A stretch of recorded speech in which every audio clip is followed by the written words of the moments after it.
All right, hello everyone, and peace of Christ to all of you. Please invite your friends, and if you are a Muslim, get ready. We are here to speak to you and to discuss with you about your amazing religion. Every day I receive comments from Muslims, and sometimes I wonder if Muslims even knows what we are talking about. You know, look like the Muslims are people who take kind of a drugs which make them lead us to understand that they understand nothing of what we are talking about. We talk about things and you will see the comment in YouTube. In the same channel we are speaking about totally different topics, something else. And here I wonder, the Muslim who is trying to speak to me or trying to say something to me, what about the topic we mentioned? Why you don't want to answer? Because obviously you agree we are saying the truth. If I go to YouTube comments, I will show you things which really weird and show me how Muslims really think. I will show you an example.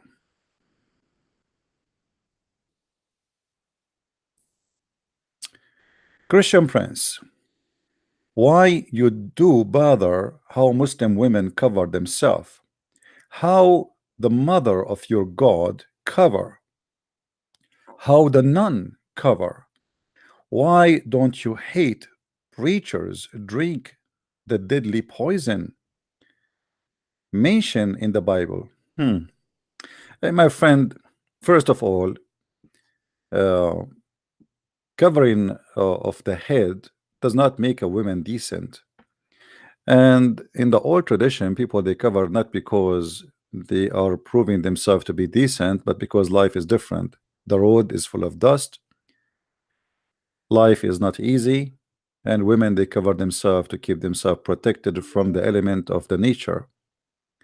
Have nothing to do with being decent. However, the Bible actually speak about prostitutes who cover themselves with burqa.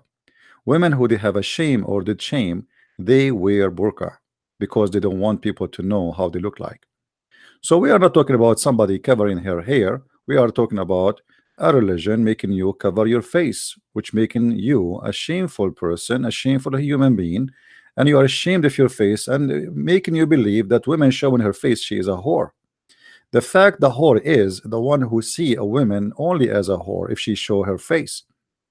Because if women showing her face will make her a target for men, that's mean your mother, she should not show her face to you're her son, because obviously you people don't think about women except in sexual way. Secondly, if we go and see why Muslim women they cover themselves, we will find that nowhere in the Quran it says to you, you cover yourself, cover your head. The Quran is speaking about women, they have to wear long dresses and they have to cover their breast.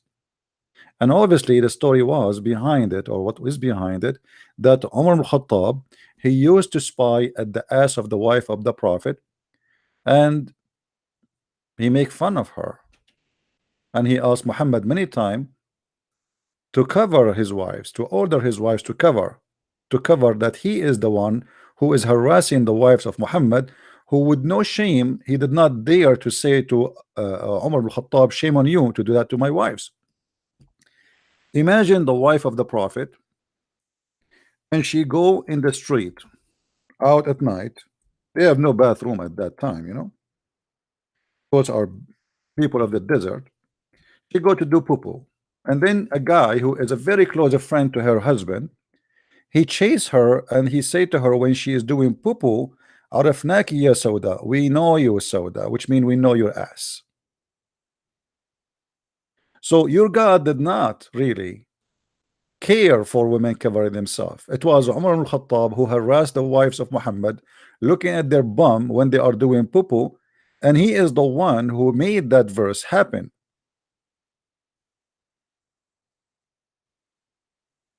And if we go, we will find Umar, he confirmed, and your prophet confirmed, and you Muslim confirmed that the one who came with the covering of the clothes of women is not Allah, it was Umar ibn Khattab. The hadith says that your prophet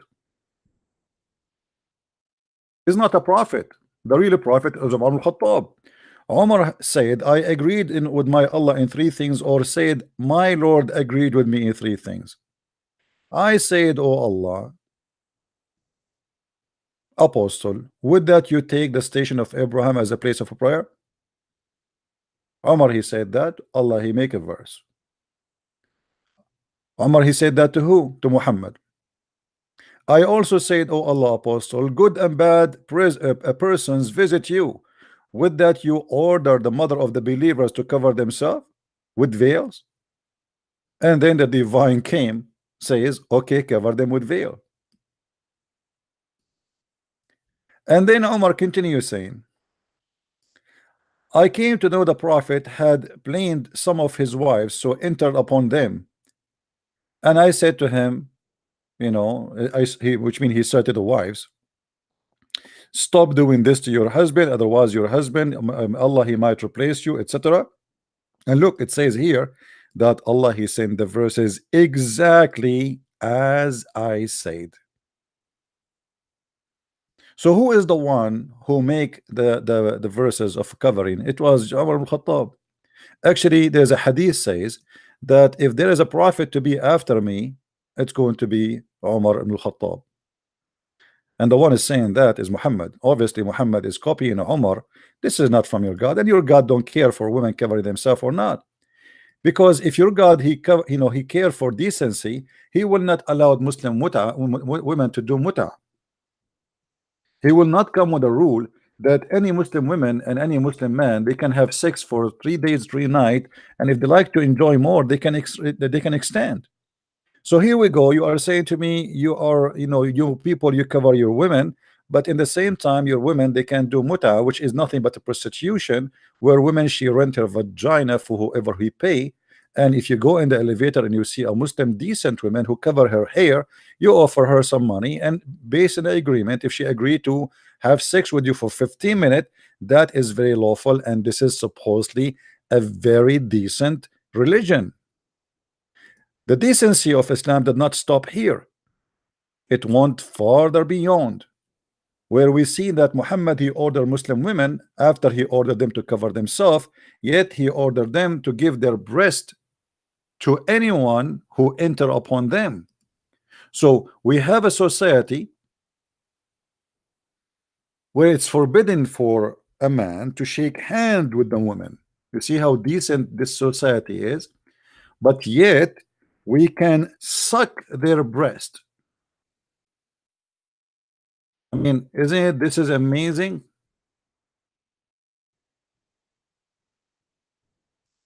Hmm?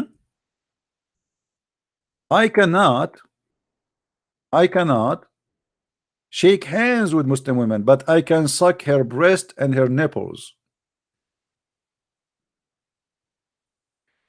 Let us see some hadith about that. So the Muslim, they will not say we are making things up. You know them.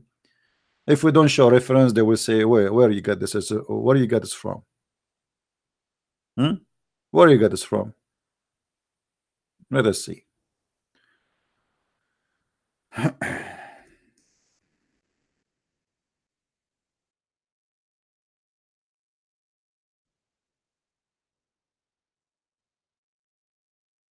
And not only that, even Aisha, she ordered her sister and her nephew and her nieces to give their breast to anyone who want to enter upon her. First of all, let us confirm that this is something was a Quran. This is not even a hadith, so you will say it's a fabricated by the Jews. Those are verses was exist in the Quran, and sadly a goat ate the verses. As you see, the verses of stoning and breastfeeding an adult 10 times was revealed, and the paper was with me under my pillow. When the messenger of Allah died, we were preoccupied with his death, and the tame sheep, I hate your tame sheep, came and ate it. So as you see, my friend, you are coming from a very conservative religion where women should been ordered to give their boobs to a man.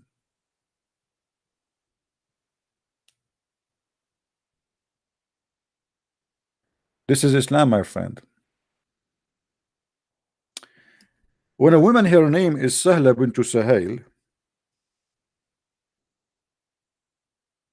she came to Muhammad complaining that her husband, he don't like the adult man who entered upon her. Muhammad, he said to her, suckle him. The woman, she said, how I'm going to suckle him and he is a grown man?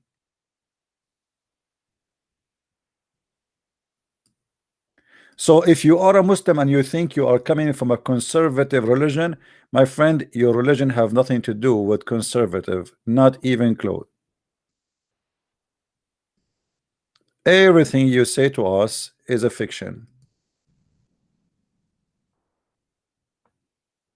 All right?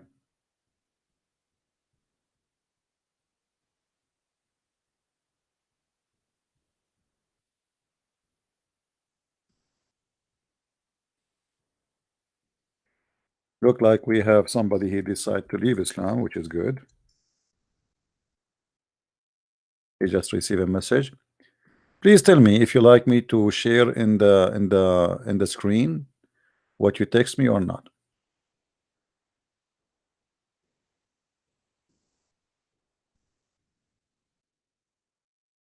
Let's see.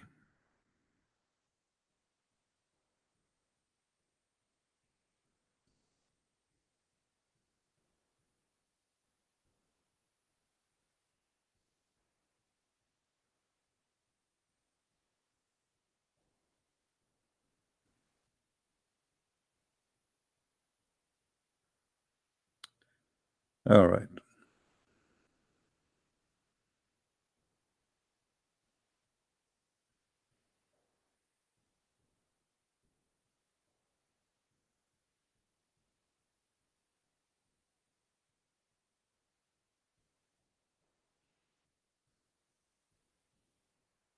Let us see. I'm trying to find who is the Muslim when I call us.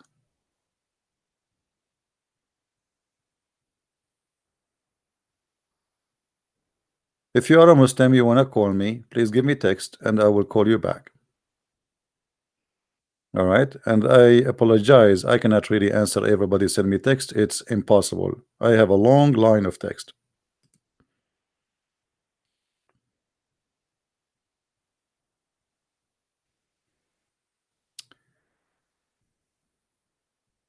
No, you can ask me questions about things, my friend, but you know, let us see what you want to talk about. Okay. Somebody playing Taqiyya here. Hello? Yes, Mr. Islam, how are you? I'm well, thank you, by God's grace. How are you doing? I'm fine. So you said to me in text you left Islam? Yeah, no, yeah, I basically I gave my life to Christ 1 year ago. Okay.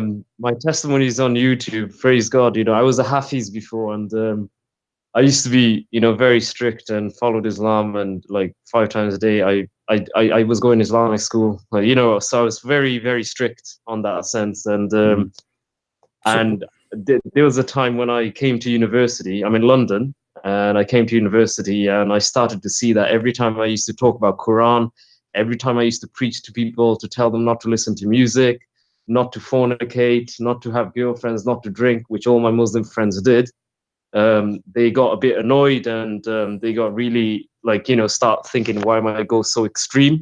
And but I have my it's own strange that the Muslim scholar he's saying to you not to fornicate. Since when fornication is forbidden in Islam? yeah, yeah, What he mean fornication? I mean fornication is allowed, just you have to do it according to the Islamic law. yeah, yeah, You know. yeah. No, So no, no, that's right, actually. Yeah. this is Yeah. how it is, you know. The funny that in Islam they say things which make us believe that they are against certain issues. Like in Islam, it's forbidden to steal, but it's not forbidden to steal from non-Muslims who they are not protected by Islam. In Islam, fornication is forbidden, but it's not considered fornication to do mut'a or to do what it's called zawaj urfi or zawaj friend or a travel marriage or all kind of marriage which is nothing but a fornication. So they call it marriage, but the fact it's nothing but a fornication. In Islam, you're not allowed to kill, but it's okay to kill someone is have no protection from Allah, which is someone is an infidel or somebody is not paying jizya, correct? Yeah, yeah. You know, so they use certain words to fool us that they believe in something good, but in fact everything is beyond what people think. So my friend, you said you want to talk to me, and I'm not sure what you want to say, but so you decide to say that Muhammad is a false prophet for sure for you. Yeah, so no, 100%, man. Like, I just wanted to share with you before I ask a particular question, because I preach the gospel on the streets, Okay. and I try, my best, because I'm only a young person, but All right. like I've been a Christian for 1 year, and obviously there's many. We expect persecution. We expect people to blaspheme against God and not to listen and curse Jesus, and that's all normal. Like, that's what we expect. But however, some Muslims, like today, I went to preach in one part of London today, and we were just worshiping God, and we were just preaching the gospel, telling people about the good news. And obviously, there were some Muslim people who were next to the Quran stand, and they were selling Qurans, and they were just trying to say that, it's that usual thing. When I was Muslim, I kept on asking the same question: how is a very stupid. It is a very stupid question until you come to Christ. Like, when you realize, we don't believe in three gods. Obviously, we believe in one. It's very clear, as God said, our God, your Lord is one. And it's very clear to know that three persons are distinct. And how can Jesus be finite? How can God be finite? Asking these questions, I obviously didn't want to debate, because I don't see any fruit in debating sometimes when it comes to that. It just came here to preach as what God said. But a lot of people just accept the fact that how can the Father be up there, and then how can Jesus be here, and at the same time God? Let us take one by one. Let us take one by one. Yeah. First of all, when a Muslim, he says to you that we worship one God, correct? Yeah. What the benefit of worshiping one God, but you do not know who is your God? Well, there is no benefit, really. Who is the God of Islam? Not even a non-Muslim can answer me. I'm asking these questions for years and years and years, and not a single one, even sheikhs of doctor from Azhar, all what they say to me, that God is what Allah. I ask him, actually, what does the word Allah mean? He said to me, what we know, that the first one who said the word Allah is an Arab guy, but we don't know who. Okay, who? So what is that? So who's Allah? They do not know what it does mean. They do not know who is Allah. All what they say to you, what his job? His job is God. Well, nice to meet you. You know, if I ask you what your dad, and your dad is a doctor, you don't say to me, my dad is a doctor. I'm saying to you, who is your dad, not what you do. So I know that your God is God, supposedly. I know what he do as God. Who is he? They don't know. Secondly, if their God is 1 or 10, who care? What we care for, if he is exist and true or not. Let us say somebody, he is an Indian or Hindu, and he believe in a 1,000 God, but those 1,000 God are exist. That's mean he's right. Yeah, you know exactly, what I mean? Yes. Who care about if it's 1 or 2 or 3 or 4 or 5 or 7? This is stupid, actually. It's stupid logic. But they think that they have like something strong to say, we worship one God. We worship one God. Yeah, but you do not know who is your God. And your God, he says stupid things. Like, what kind of God? He said women have a sperm coming from their ribs. You have one God, but he is an idiot God. You know? Yeah, because that's the devil, isn't it? So the devil is an idiot. He's stupid, isn't it? Even though he's very cunning, but he cannot, like, it's very easy. The devil cannot overcome the word of God. He has to copy, he has to think, he has to twist little things, and that's what he can do. He can steal and try to destroy things, but this is the problem. That is the main thing that we realize. I was speaking to my mum. So my parents, they're obviously very upset. They kicked me out the house on December, and I saw Jesus in a dream, and Jesus came and speak to me before I got kicked out the house, and I prayed to God. I spoke to all my. Is it okay if I share this with you? Sure, go ahead. Yeah, no, because I felt just by the Holy Spirit just to say that I was in December, and when I had no intent in Christ, nothing to do with Christianity, nothing to do with Jesus. I was always against it up until that day in December when I told them I had a girlfriend. And the reason was I didn't do any intimacy with the girl.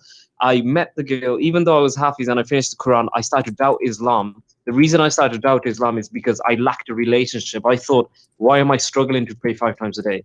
If I believe this is the ultimate truth, how can I struggle? How can I not obligate and make the effort to pray to God? How is that possible? you know. And I thought, if I really believe in it, I cannot make excuses and do something else other than what Allah commanded me to do. And I kept on praying, but then there came to a point, my mum heard my conversation. I was speaking to the girl I was in a relationship with. She was Catholic though at the time, but God's grace, she's born again now. But when I was speaking to her, my mum caught me, and straight away, my dad was a very violent man. He came, and I closed the door quickly. I let them stay out from my room until the morning, until they give me a choice. They said I have to leave my family, leave my university, my job, everything, and come back, or I'm dead to them. I need to leave them right now, or they'll force me out the house. They give me no option, and they brought an imam. See, if you know, they brought an imam to do exorcist on me. Yeah, because you have you are bewitched like Muhammad. No, that's the thing. That's what they thought. They could not do anything. God was protecting me. They were getting a speaker with Arabic, whatever, la hawla quwwata. They were speaking all these things, and within the Arabic, to check and touch my bones, parts of my body, to check if anything moves. If I feel anything, that means something there, just because I want to be in a relationship with someone out of my culture. And then the thing is, what happened was, next morning, I went upstairs and I spoke to my Muslim friends. None of them supported me or helped me, and they all left me, except one Christian friend. I had one Christian friend, no matter what, he would tell me about God, but I said to him, no, Jesus is just a prophet. He's not a messenger. You guys are believing in 3 gods, man. Like, this is wrong, man. God is one. And I was using the Ahmed Didat approach and stuff like that, stupid things like that. And I felt so convicted, and I thought, why aren't I listening to a person that loves, a person that wants to tell me, but is willing to help me? And he said, if you want to know who God is, you need to have a relationship. And I never heard that in my life. And then he said to me, you need to pray to God, Jahir. I'm not going to tell you. Whether you believe it or not, the truth will always be the same. It's not going to go. Your belief is not going to change who Christ is. But you need to ask God yourself if Jesus is the way, the truth, and the life. And I went upstairs, honestly, brother, I went upstairs. I begged God and I said, Allah, I'm not praying to you anymore, but God, I know you are real. If Jesus is the way, the truth, and the life, show me right now. I'm demanding you as a Muslim person, I'm demanding you, God, that if you show me that Jesus Christ, you are my Lord and Savior of my life, I'm going to go sleep now, and you come out in that dream and you show me that. And he came in my dream. I went to sleep straight away. He came in my dream. And do you know what he said, brother? Yes. This is where my life actually changed before I got kicked out. He said to me, your family will forsake you, but I never will. And he came as a light in the sky, and just said to me that I'm Jesus Christ, you know, you are all my children. Everyone knows about me, but they don't know who I am. I shed my blood for you. Come, believe in me, and I will be with you forever. And when I woke up, I was blind. I lost my sight. So this is my testimony. I lost my sight. I thought, what's going on? I thought, is there something wrong with my eyes? I started moving around. It was daylight, 12 p.m. And I'm thinking, this is not possible. I start yelling, screaming in frustration and fear, you know, mom, dad, and I could not see. I was blind for some long time, you know, I could not see anything. And then I heard the voice of God, and I knew that was God. And he said, this is my power, and this is my glory, in an angelic and very powerful voice, and my eyes opened. And since then, I never wore glasses in my life. My eyesight was so bad from the age of 6. From that day till I gave my life to Christ, my eyes were healed. You know, amazing. Amen. Amazing. That's beautiful, my friend. That's a beautiful story to hear. Yeah, that's why I just wanted to ask you, how do you explain? Like, I probably watched your videos many times. I even watched your recent video when the guy was asking you, the Muslim brother, man, who sadly he's deceived, but he asked you about the prophecy. That is the most silliest. I think I wasted my time listening, but because I just never heard something that silly in my life about a prophecy that he said that Islam will enter every house. Yeah, well, you know, there's tons of stories of Muslims they brought to us, and they are funny. And let us say I made 1,000 prophecy, and just 2 of them turned to be a lie. That's mean I am a liar. Correct? Yeah. Muhammad, he made thousands of prophecies. None of them turned to be true, not even one.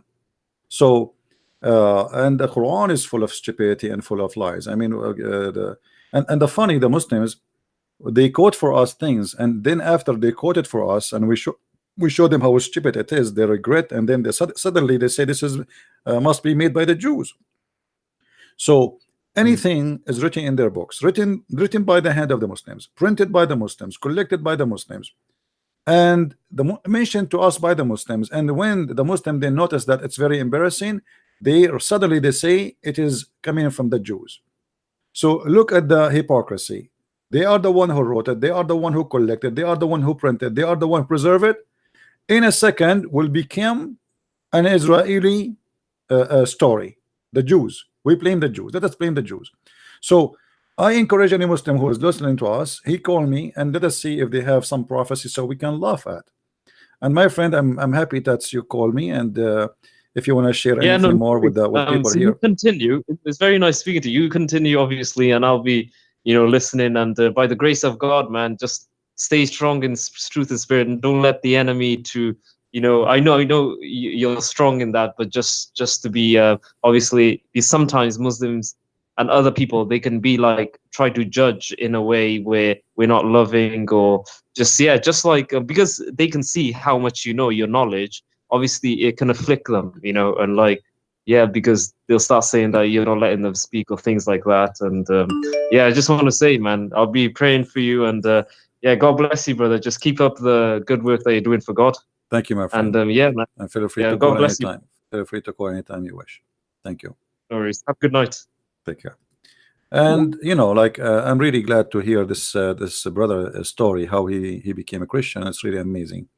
Now we have a Muslim is trying to call us. His name is Ras.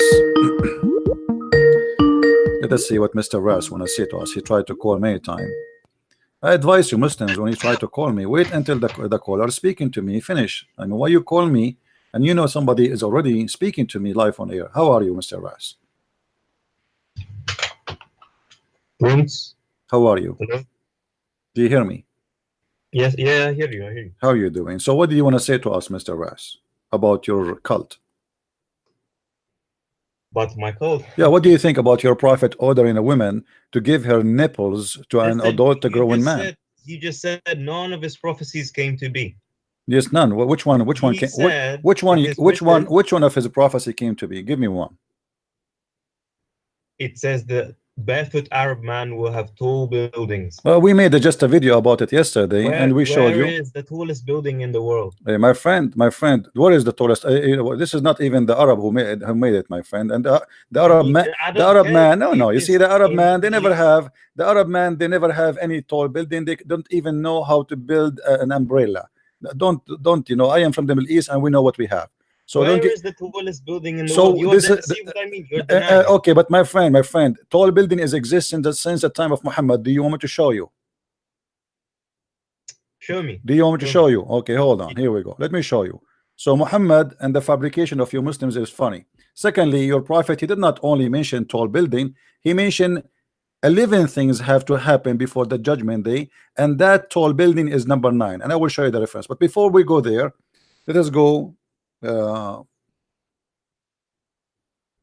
it doesn't say tall buildings will come. You will see. You will see. I will show you. Here we go. I will go to Al Yemen. It's a very well-known country, and look how tall the building is in Yemen. Let us see. All right. I don't understand why you're not accepting the tallest building. Okay, we will show you. I will show you. I will show you. I will show you. I will show you. I will show you, my friend. Let us laugh together, me and you, at your prophet prophecy. Look at those buildings, my friend. Do you see the buildings in the front of you? Do you see the buildings? Those people in Yemen, they have high buildings, long. Where is the screen? There's no screen. Oh, no screen. Here we go. The screen in front of you. Read it. Watch it. Do you see it? All of those are old buildings. No, those are old buildings, and they are exist centuries before your prophet. It is in the screen. It is in the screen. This is the Yemen. This is the Yemen. They have high building long time ago. Long time ago. You see it. Yeah, but well, listen. Did you not just say, "Oh, Arabs didn't build anything"? My friend, the very simple reason: those are not the Arab. The Yemeni people are not Arab. Same time, You're a prophet, but you Muslims, you claim that the Yemeni people But are Arab, even right? Yemeni people are not They are Arab. not Arab. The Yemeni are not Arab. Even the Quran confirmed that. You never heard of the Quran speaking about Dhul They are Ukhdud? Bedouin. They are Bedouin Arabs. Abdul, no, they are not Bedouin. The Bedouin is the real Arab. The real Yemeni are not Arab. If we go in the Quran, you will see even the Quran says that the Yemen is the land of the Christians, and then the Jews, they came and they occupied and they killed the Christians there. So don't even try. However, No, if we go, no, you do not know your They religion. were You do not Christian, know. but You do not know before they were your Christian. religion. You do not know your religion. Did you hear about Al-Ukhdud before? I do not know. I know why they were Christian. How you know? From where you know? Because of the old How you know? Abyssinian Empire expanded them. No. This is not what your Quran says.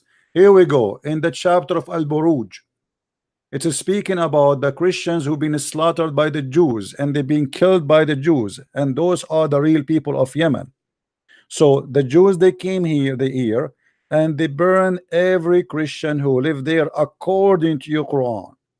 So this is not the made of the Muslims there. This is what the real Yemeni, they are the children of those people there, and this is why they have a civilization. The Arab, they have nothing.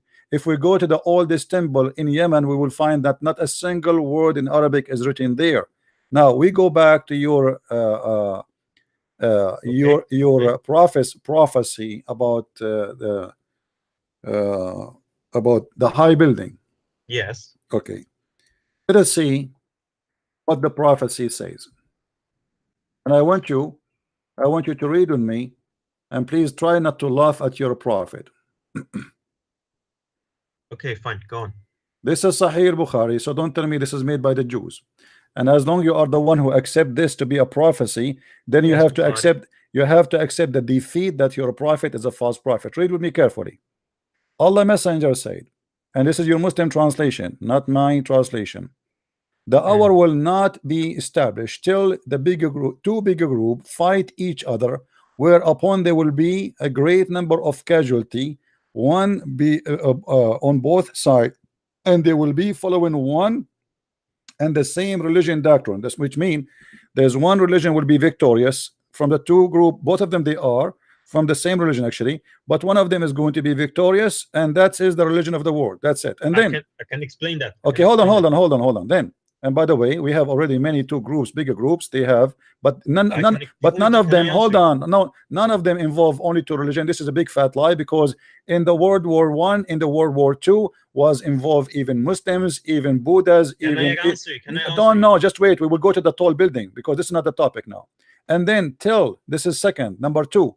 Till about 30 Dajjal liars appear, and each one of them will be claimed to be that he is Allah Messenger. And I saw a list in the internet, Muslim trying to squeeze their ass to come with the 30 Dajjal, until now they could not get them. And then he continue, till the religious knowledge is taken away by the death of religion scholars, which mean you Muslims, you have no scholars no more, and all of you will become potatoes. This is number three. And then earthquake will increase in number. 5 will pass quickly. Time will pass quickly. 6. It says Hold on. Until you will have no more scholars. Yes, until you have no more scholar, which mean there's no more. The end. Yeah, but no. This continue. This is number 5. This is stages, my friend. Don't be stupid. This is why they are counting you number 1, number 2, number 3. So those things have to pass, starting from the number 1, then number 2, then number 3, and then number 4. So what is number 4? Okay. What is number 3? Till religious knowledge is taken away by death of religious scholar, which means you Muslims will have 0 imam exist in earth. 0, which means Islam obviously is dead. Then number 4, earthquake will increase in number. Time will pass quickly. 6, affliction will appear. Al-Harj, and they asked Muhammad what is the Harj. He said this is about killing each other. People will start killing each other like crazy. Till the wealth will be abundance. People, they will leave money in the street and nobody care for it. And this is stupid crazy. How the people are killing each other and then they will leave money in the street. So abundant, and that the wealth a person will worry, lost nobody, which should accept his zakat. Imagine. And then whenever he will present it to someone that person, which means you present the money, he will say, I do not need it, which means time will come, people do not need money. How these things did not happen yet. hold on. That's why. Yes, That's why. yeah, thank you very much. Not happened yet. And look what it says, number 9. Listen. already? Everybody, This is- no, you cannot answer yet. We are not done. And number 9, then it says, tell the people complete with one. There's no screen, by the way. Okay, I think it's a YouTube issue. Okay, tell the people complete with one each other in construction of high building. So my friend, 8 things have to happen, and then the tall buildings will be established. And this is a proof that your prophet is a big fat liar. I know. You want me to answer you? Go ahead. Okay, go back to the first 2 points. Go ahead. It talks about 2 people of the same doctrine killing each other, fighting each other in a war. World War II, there was no other war like it in terms of deaths and nuclear weapons and everything. Both the Axis and the Allies, they were both mainly Christian, right? No, that's You were stupid of Protestant no, and Catholic no. from both That's sides. stupid of Let you me to say. finish. No, Let no. me This is stupid of you to say, because the biggest country was involved in that war is the Soviet Union, They're Orthodox, and they Christian. are communist. Yes, but there's a No. there The was country, an no. Orthodox The Christian. country is a communist country. Involves so all. what? Shut up. Let me finish. Involve many religions, including the Muslims, which mean the communists, they control everybody, and no Christianity there, no Islam is there. As an example, Chechnya is part of it. Kazakhstan was part of it, etc. Everybody is part of the Soviet that's a Union. lie, Shut that's a lie, up. Shut because up. Shut up. religiously they were Shut up. suppressed. Shut up. No. So there's no 2 religions. Secondly, let us go with you and say, okay, the first 2, let us say only Christians are fighting, as you said. It's still, we have to reach the time where there is no Muslim scholar left. Islam should be dead, and we should have 30 Dajjal, and no Muslim scholar left, which means Islam is totally dead. An earthquake will increase in number, and then time will pass quickly. Time is still the same, nothing changed. We have 24 hours, it's not shortened, the day is not shortened. And then the affection will appear, and the hajr and the killing and the wealth will be abundant. Okay. Do you see money You're in the missing hold one on, thing. shut up. Do you see the money is abundant in the street? Do you see people see money in the street and say we do not need it? What are you talking about? So you're a prophet, he got his ass busted. He claimed that in the time before people have tall building, time will come and people will leave money in the street and nobody will take it. You're a prophet, my friend. He made 8 prophecy, all of them they are lie, and number 9 is a lie too, because he is saying that the tall building will happen after all of those things. And he did not mention, by the way, here the word Arab. He mentioned tall building, and you will notice that none of those things is true. And even though if there is one of them is true, is proving him to be false, because they are none of them is happening in the way he is saying. If you observe the structure of the sentences, it says after each comma it says till. For like the first Tell, 3 or yes, 4. tell, and then at the end, here we go. And That then doesn't what is the necessarily last? mean they have No, to this is be a in order, stage. because Yes, that's it's tell, this yes, until tell. this. It's mean next, tell, next. This is a translation. it's not next, it's Shut not next. up, Let me get shut next up, one. shut up. Hold on. You will see at the end it says, what is the end? The last stage. It's not just tell. It's a step by step. Read with me. Until the sun rises from the west. So when the sun will rise, the people will see it rising from the west, and then the people will all the people will embrace Islam. And then Allah will say to them, no good for you, which means you cannot accept Islam no more. We will not allow it. So this is the last stage. This is judgment day. So number 11 is tell, saying tell, but this is the last stage. This is a stage by stage. The last stage is number 11. Stop lying to yourself. You're a prophet being spanked, and here we change his diaper every day, and we have a good diaper for him, and we put powder in his ass, and we spank him, and we send him back home. Now, are you honest enough to say that your prophet got busted or not? Okay, I understand. Okay, I see from this, I can understand. Can I tell you this? Let me finish. Yeah, don't cut me off, please. Okay, yes, you're right. These things did not clearly they did not happen. I can't sit here say they happened or whatever. Yes, they have not been fulfilled. However, just because they haven't happened yet doesn't mean they can still happen. For example, the first 2 points. This is not the topic, my friend. The topic is coming in order. Don't you see? Are you blind? Number 11. No, number 11 is the last stage. Do you agree or not? Yeah. Yes. Okay, yes. so this is tell. So one by by order, this is what it says. And the tall building have to happen after many things happen. But as you see, the tall building happened long time ago, and none of those things will happen before it happened. As an example, do you Muslim believe that there's no scholars of Islam left behind? No. Is the time shortened? Time will go past, which means time, the day will go like in 3 hours, 4 hours, or 5 hours? No. Is it says like anywhere you see people leave money in the street and nobody take it? No. So you're a prophet saying after all those things happen, then we will have a tall building. Okay, fine. Okay, I agree with you about what I'm saying. I said, my friend, you are saying nothing. I feel sorry for you. Apologize for being an ignorant, believing in a lie. Apologize, my friend. Everybody is laughing. Everybody is laughing, and you know that you know yourself inside you that it's very clear. Your prophet keeps saying this is why in the hadith, my friend, is that your Muslim translation or my translation? This is why in the hadith says number 1, number 2, number 3, number 4, number 5, because it is in order. And the tall building is number 9, which means okay, so let me ask you now, is time going quickly these days? No, nothing changed. Still we have 24 hours. Do you still have Muslim scholars? Yes, we do have Muslim scholars. Listen, Abdul, then do we have 30 Dajjal? No, we don't have 30 Dajjal, especially the Messiah, because the Messiah have to come before the tall building. According to this, the 30 Dajjal, all of them, they have to come. All of them, they claim to be the messenger of Allah. Did the Antichrist, the Dajjal, according to Muslim, came yet? Not yet. So your prophet, myself, he is a person who cannot keep his mouth shut, and the more he talk, the more he do poo-poo. Okay, yes, the prophecy of the tall building. Yes, you're right. It hasn't appeared. It hasn't been proven yet. You're right. Okay. Come, I agree with that. So this was not only this. No. When you agree with that, my friend, you just agree that your prophet is a false prophet, because your prophet saying the tall building will happen when all those things happen. But we have already tall building, and you are the one who called me, says, do you know what is the tallest building in Dubai? Okay, listen, you're not listening to what I'm saying. You're right, you're correct, that's what I'm saying, but it hasn't happened yet. What do you mean hasn't happened? You are the one who told me. You are the one who told me the tall building in Dubai. You forgot. You are the one who said to me. Yes, and I admit I'm wrong. Thank you very much. You see, they swallow their tongue in a second.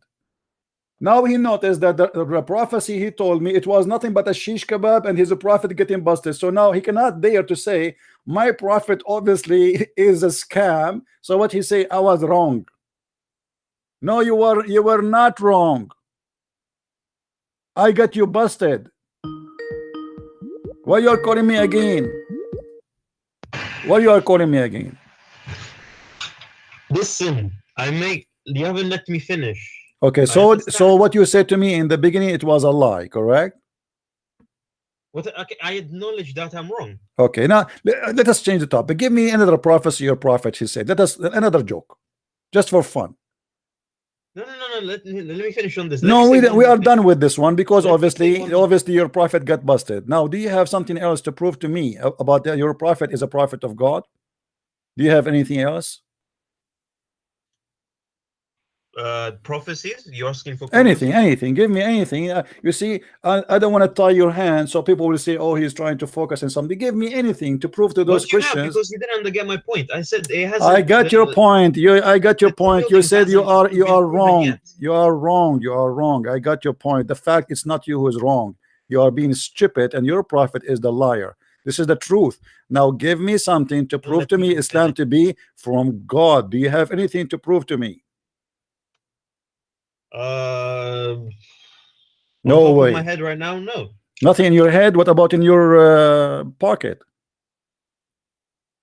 Okay, I will give you 15 minutes. Think, find me something to prove Islam to be from God, and call me back. Is that okay?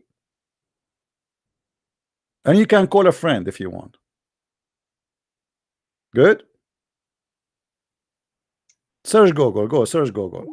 Call daddy. Call mommy. Call uncle Umar ibn al-Khattab. Call Ali. Call whoever you can. All right.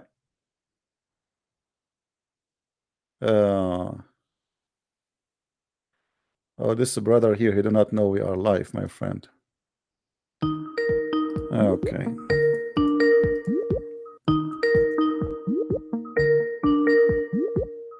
Why you are calling me again? Did you find something to prophecy about our prophet? You asked for it. You asked for this. Okay, go ahead. In your own Bible. Oh boy, man, prophecy about in my Bible. Go ahead. Yes, Go ahead. Go ahead. Isaiah 42. Go to Isaiah 42. Okay, hold on. Did you say Isaiah 42? I'm saying yes. Go to Isaiah. No. 42. I want you to be sure. Are you sure? Isaiah 42. Yes. Okay, what it says in Isaiah 42? Are you on it or no? Don't worry. I know Isaiah 42. Go. Tell me what do you want to say? It talks about the people of. Let me just read it right now. It says Isaiah 42, verse 11. Let the wilderness and its town raise their voices. Let the settlements where Kedar lives rejoice. Let the people of Selah sing for joy. Let the people shout from the mountain. Okay, yeah. Let the blah blah blah. Yes. So, do you know who the people of Kedar are? But first of all, Kedar is not my friend. Kedar is located in the south of Jordan, between Jordan and Egypt. This is not Saudi Arabia. No. These are nomadic Arab. Do you want me to show you, my friend? These are nomadic. My friend. Do you want me to show you the map? Show me the map. Do you like to see the map? Okay, but don't laugh at your. Okay, but don't laugh at yourself when you see the map, I'm my laughing friend. at you. Yeah. Oh, okay. Here we go. This is Kedar. Let me show you the map, my friend. Hold on. Northern Arabian tribe. Hold on. Okay, hold on. Here we go. Okay, let us see. Kedar. This is Isaiah talking about the new prophet. By the way, if this is in Isaiah is about your prophet, which is mentioned nowhere your prophet, but you Muslims have a fantasy, that's mean your Quran is corrupt. Do you know why? And I want to say thank you that Muslim you get your prophet busted, because your prophet mentioned only one person will speak about him in the gospel of Jesus. And as we see in the Quran, hold on, no, it says only. Because it says only in this verse that who is the name and who will say it. In chapter 61, verse number 6, read with me. And remember, Jesus, the son of Mary, said, O children of Israel, speaking to who? To the Jews, to the Israeli. I am a messenger of Allah sent to you, confirming to you the law which came before me, giving you glad tidings of a messenger will come after me. His name shall be Ahmad. Do you see it? Yes, I see it. Okay, yes. so you just prove to me again that you Muslims have a false prophet, and you Muslims you have a false religion. Let me tell you, it says there. Okay, can you show me another verse saying that there is somebody else will mention the name of Muhammad? Can you show me another verse? Here we go. This is the only verse in the Quran is speaking about the name of your prophet. Shut up. Show me. No. Show me where any verse in the Quran, showing us or speaking to us about your prophet name be mentioned anywhere. Can you show me? Listen, just because it says this doesn't mean no, not because here we go. So you go to the Old Testament. Okay, you go to the Old Testament. You go to the Old Testament looking for someone to speak about your prophet. Now, where in the holy chapter in Isaiah it's mentioned your prophet? Can you show me? In Isaiah? Yeah, the verse you quote for me. Where your prophet? Where your prophet? Where your prophet there? Where? Show me where? Just Kedar. It says that people around you idiot. This is the verse speaking of. Shut up. It says that people who they are around us. Oh, everybody praise the Lord. Everybody praise the Lord. Where is the name of your prophet? Where is your prophet? Let the wilderness, let the wilderness, the cities, therefore lift up their voices, and the villages that Kedar doth inhabit. Everybody praise the Lord. Even the mountains in the top of the mountains. Where in here is speaking of Abdul. Where there it says, and declare his praise in the islands. Do you have islands in Saudi Arabia? No, because islands, even in the ancient text, island didn't necessarily mean my island friend, not necessarily, Yeah, you know. yeah. Read with me the verse before it, you idiot. It says, sing into the Lord now a new song, and his praise from the end of the earth. Oh, shut up. It says at the start of 42, it says, I will put my spirit shut in up, him. shut up, stupid idiot. The verse before it says, and his praise from the end of the earth. So the here speaking about everybody from the end of the earth worshiping and praising God, all the way from the end of the earth down to the sea. Don't call me Abdul, don't call me a stupid idiot. They cannot find a prophet in their prophethood. They try to find a prophet in the Jews book. If you are a man enough, show me where your prophet is a prophet, you idiot. We just get your prophet busted from his own words. Where in there this is Muhammad? Stupid monkey. I hope the monkeys will not sue me. Don't call me. Hold on. I will let you. I will tell you when you can call me. Just wait. Let us listen to this and laugh at your Muhammad. Isaiah 42. Behold my servant whom I uphold, mine elect in whom my soul delighteth. I have put my spirit upon him. He shall bring forth judgment to the Gentiles. He shall not cry, nor lift up, nor cause his voice to be heard in the street. A bruised reed shall he not break, and the smoking. He will not even break a branch of a tree. You're a prophet. He burned trees. He burned people. He even dig the grave of people. Your prophet did not break a branch of a tree. Your prophet did not shout and make his voice loud and say Allahu Akbar. Huh? Do you see what person is speaking about? This is your prophet, you idiot. Let me show you your prophet how many trees he burned.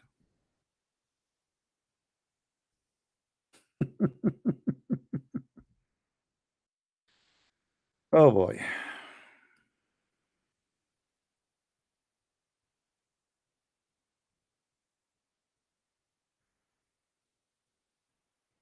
And by the way, there's a Muslim idiot. He says to me, Al-Buwayra, it happened, brother, after the prophet he died. Read with me carefully and laugh.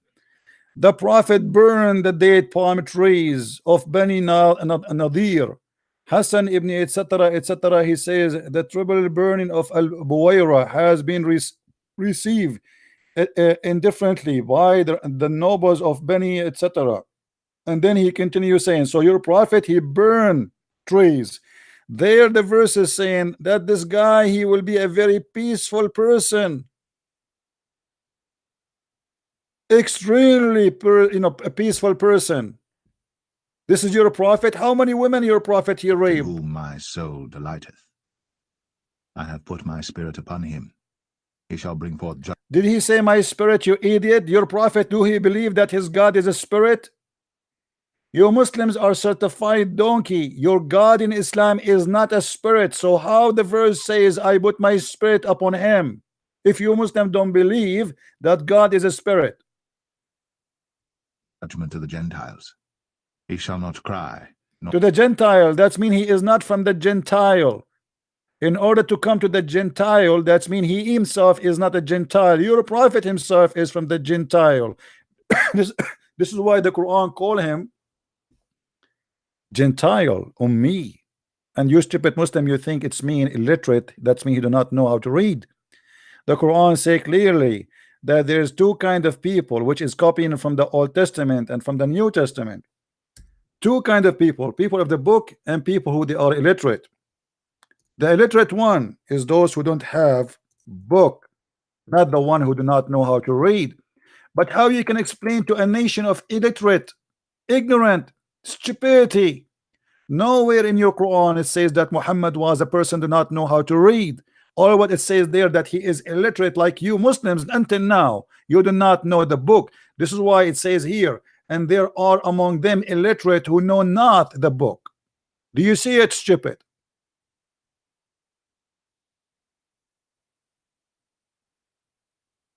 You Muslim keep saying your prophet is illiterate. I agree. He is a certified illiterate. He is an ignorant, he is a stupid, he is a liar, he is illiterate about God, as you see in front of you. This is why the Quran call us, the Christians and the Jews, people of the book. Never called Muhammad the man of the book. And it's very funny, you Muslim, you say that you have a book, but your own book doesn't call you people of the book. Even your own book did not recognize your book.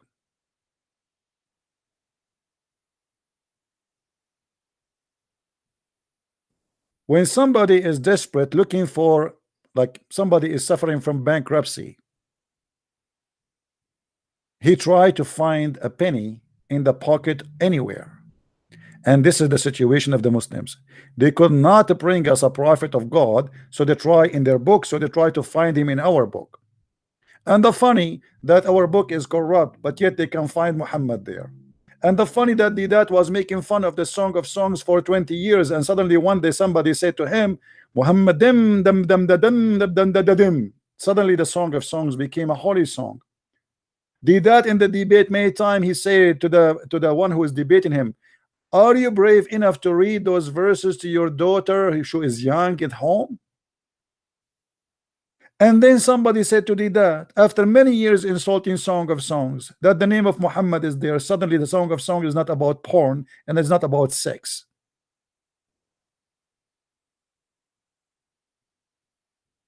Do you see how easy we get you busted, Muslims? You have no belief, you have no religion, you have just fictions and stupidity. You have a God who will make your penis endless. I like that idea, by the way. Do you know why? I want to see that penis going all the way in the highway, and let us see how many how many cars will go over it, how many big trucks, how many ants will bite it, how many mosquitoes will stink it. Endless penis. Imagine your penis go in the jungle of Brazil, and the killer ant is all over your penis. I will be, honestly, I will be happy to cover your penis with sugar. And let us see what will happen with your majestic penis. We are talking about the most stupid religion. What about you? Show me something wise about your prophet.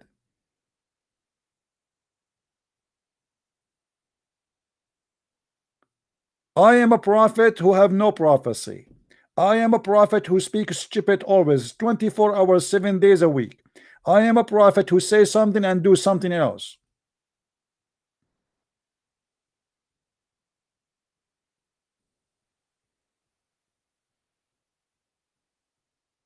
Now, do we have any Muslim he wanna come with something right?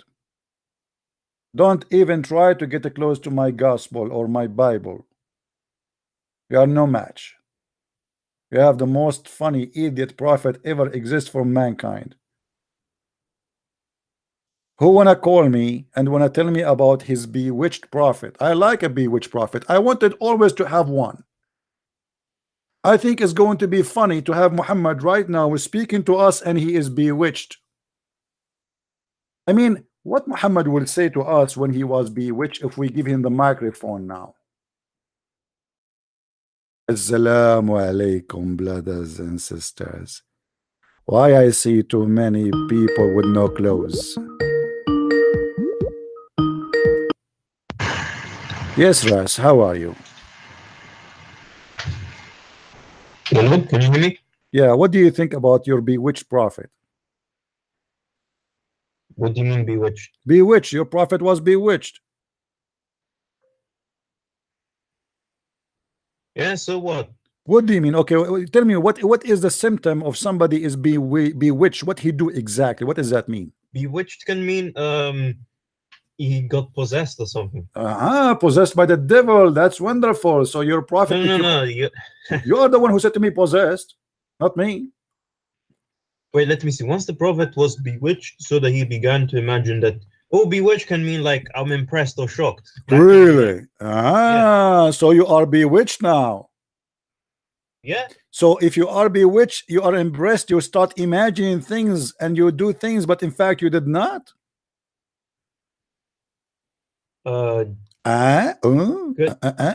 Maybe I'm not sure. So now if you are bewitched because you are impressed and shocked, you think you have sex with your wife, but in fact you did not. Yes. Yes, like, yes. I mean, you are a genius, man. Who, from where you get Look, this? what do you want me to tell you? From where you get this conclusion that bewitched means somebody he is shocked with something to the point he imagined himself having sex, but in fact he did not. Where do you get this from? What is your education, Ras? What is your education? You need to remember that the language in the book is old. What language? This is my language. I speak the language as I speak it. No, I'm saying the words and meaning is like it's from the time. It may be old. What time? Like it says here. سحر حتى كان يخيل إليه أنه يصنع شيئا ولم يصنعه. Read it. What blah blah blah blah blah. Madam.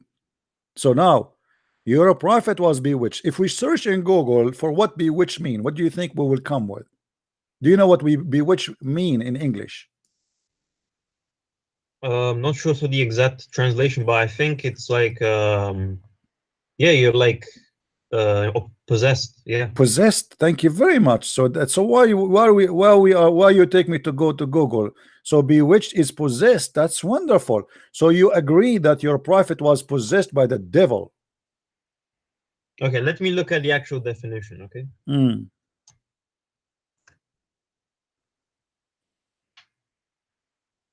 Okay, cast a spell over and enchant or the light.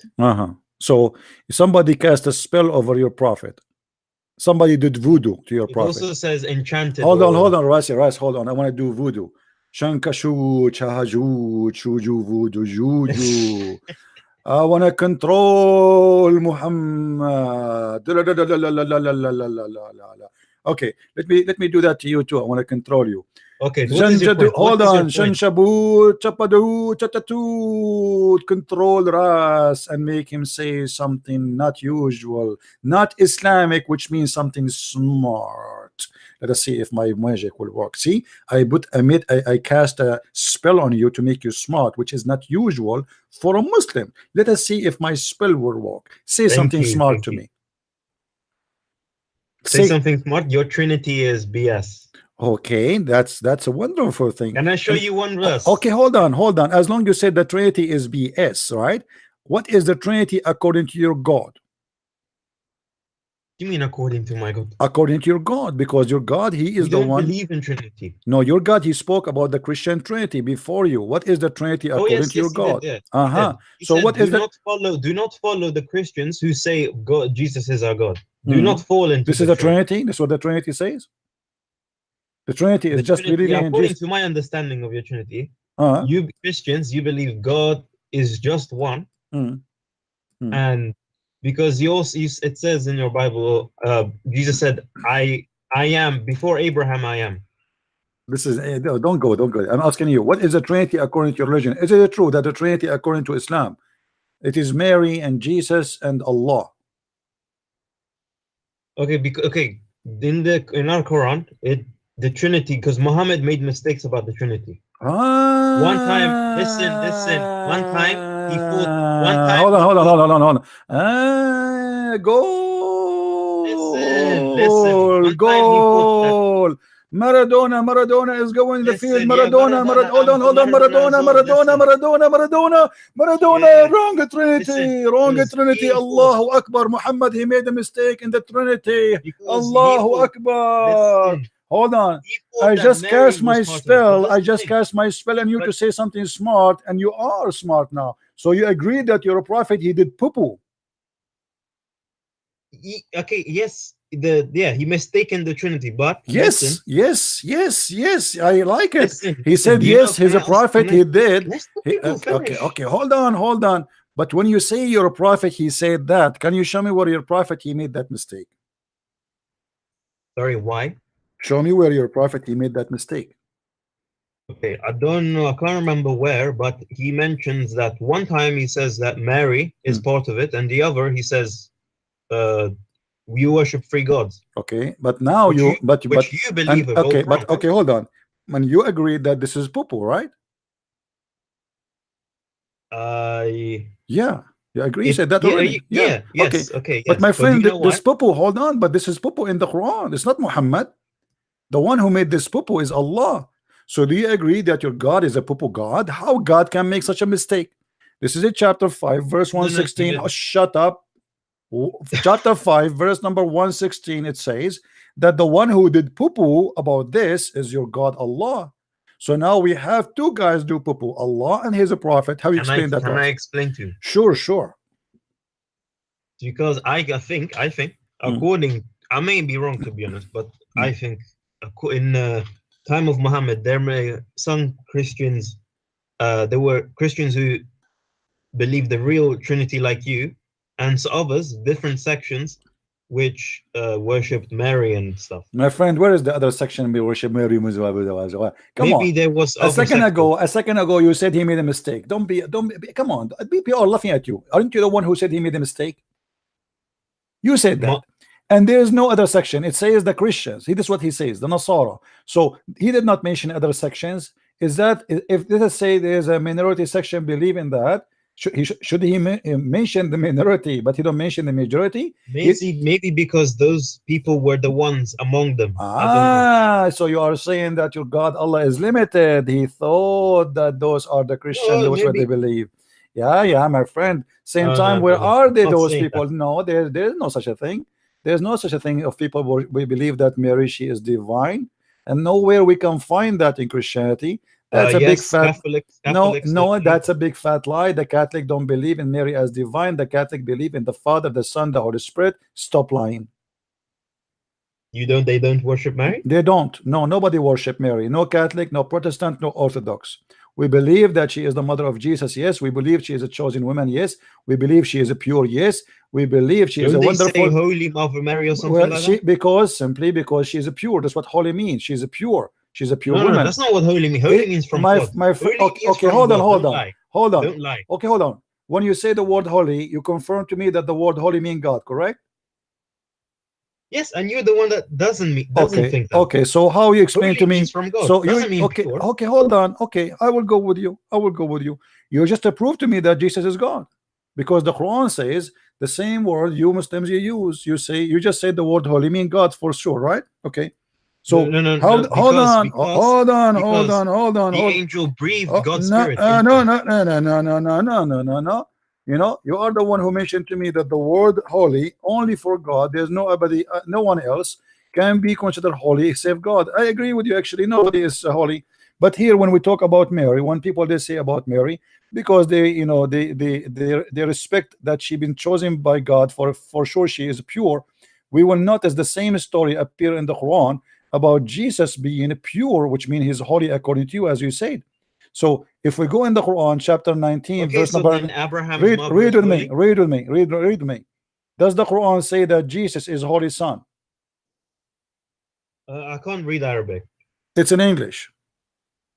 Okay, now it's in English. Where? She placed 19? Yeah. Said, nay, I am only a messenger from thy Lord. To thee the gift of a holy son. Yes, do you know why it's a holy son? Because the angel breathed God's spirit, breathed inside her. You know where? Oh, but a second ago you said to me how you say to Mary holy, and you are the one who said to me only God is holy. Now suddenly no, I didn't say only God. I said from God, and if holy means from God. Okay, so you are saying to me Jesus' spirit is from God. Your prophet's spirit is coming from who? From Satan? Muhammad was just a prophet. Okay, Jesus was what? He was also a prophet, but he had the spirit within him. Spirit of what? It says the angel breathed inside Mary. The angel he breathed, or Allah he breathed? The angel. Where it says the angel, show me. You know, if you show me where it says the angel he did, I'm going to jump from the top of the 15th floor. Where do you get it from? Breathe God's spirit. It's not Allah. It's not the angel. It's Allah. It says وَنَفَخْنَا فِيهِ وَنَفَخْنَا. It's us. We breathe into her. What are you talking about? Are you saying that Jesus was? Are you saying that Jesus was created by the angel? Okay, you're right, but then why would our so now we go Muhammad... back to zero. Why Jesus is a holy son? Not Muhammad is not. Why Muhammad is not holy son? Muhammad is a son of Amina. Jesus is a son of Mary. He doesn't have to be holy. Oh, he don't have to be, but why Jesus have to be then? Explain to me why Jesus is holy. Is that Look, because he's God? Adam was also holy because he came from no, God as well. Show me where Adam is holy. Adam was kicked from heaven as a rat. He get out. What? Yes, what is holy about him? What is holy about him? Adam was a sinner and he was kicked off heaven. Listen, show me where in the Quran says that Adam is holy. Look, if you go to the creation of Adam, yeah, it's he was the first claimant. Well, even this one is not accurate, because if you go and read the Quran, you will see that your God Allah make him poo-poo again, because the Quran says that Allah will create Adam as a Khalifa. Khalifa mean a caliphate. How you can be a caliphate? Yes. Hold on. How you can be a caliphate if there's no one before you? Sorry, what? How you can be a caliphate if there's nobody before you? The caliphate of Muhammad is the one who came after Muhammad. So we cannot have a caliphate unless we have someone before Adam is existed. He would become the caliphate of Islam. My friend, no. Caliphate here, not for Islam, a caliphate for the earth. Read it. Who was living in earth before Adam?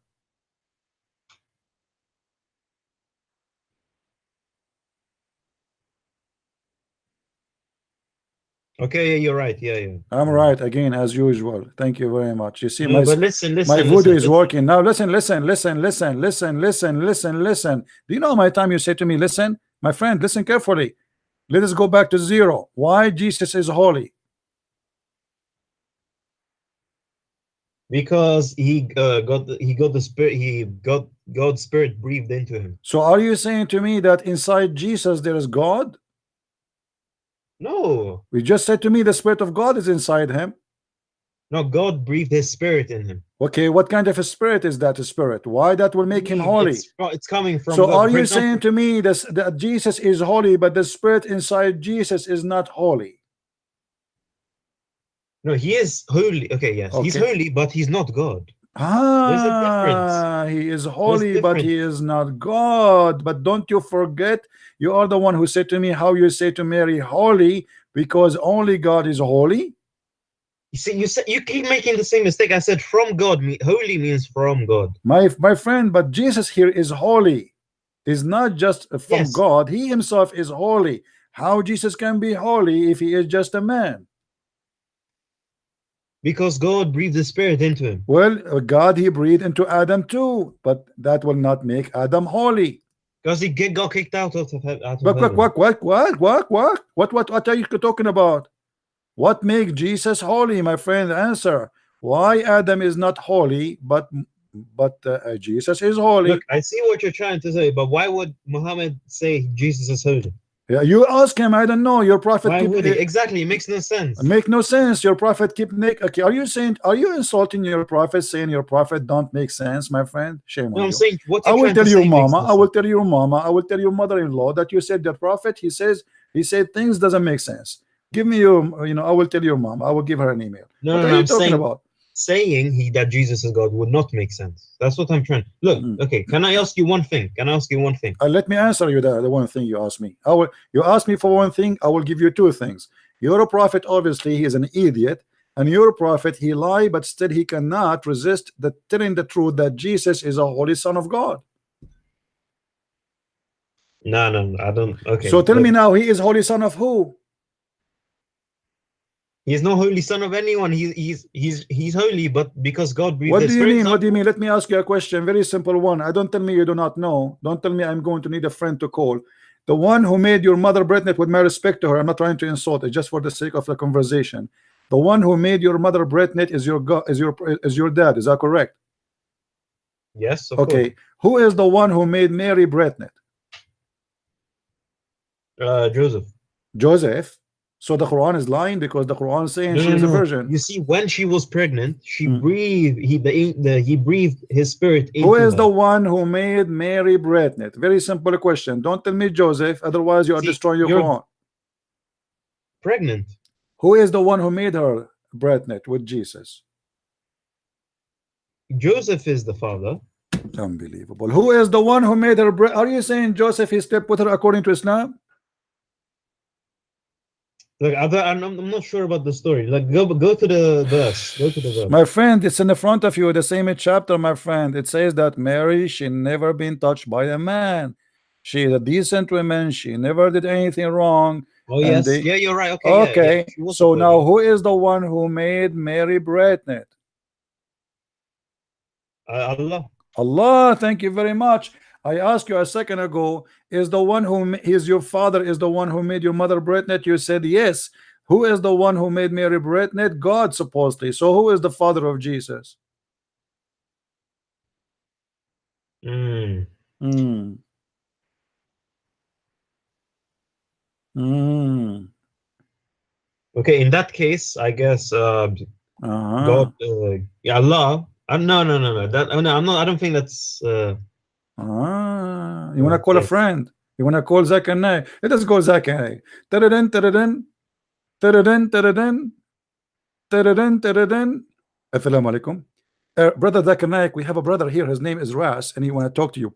I told you 1,000 times, don't call me after the middle of the night. And I don't care his name is Ras or his name is Potato. I am sick of you. I am going to call the FBI for you. I'm going to execute you. I'm going to sue you for sexual harassment. Just Zakir Naik, hold on. The guy, he is just confused. You want to know why Jesus is being called Holy Son? Why you don't answer him? Otherwise, he will leave us now. First of all, Jesus is the Holy Son. What is the big problem? He is the Holy Son. Mary is the Holy Woman. Her son is holy. It's inheritance in the blood, my friend. They are holy. They are a holy family. Thank you very much. Don't call me again. Ras. I don't know what to say. I invite you right now, my friend, to leave Islam. What do you say? Look. Can I ask you one question about the Trinity? Because I cannot believe in the Trinity. Look, I want to ask you first. Are you willing to leave Islam?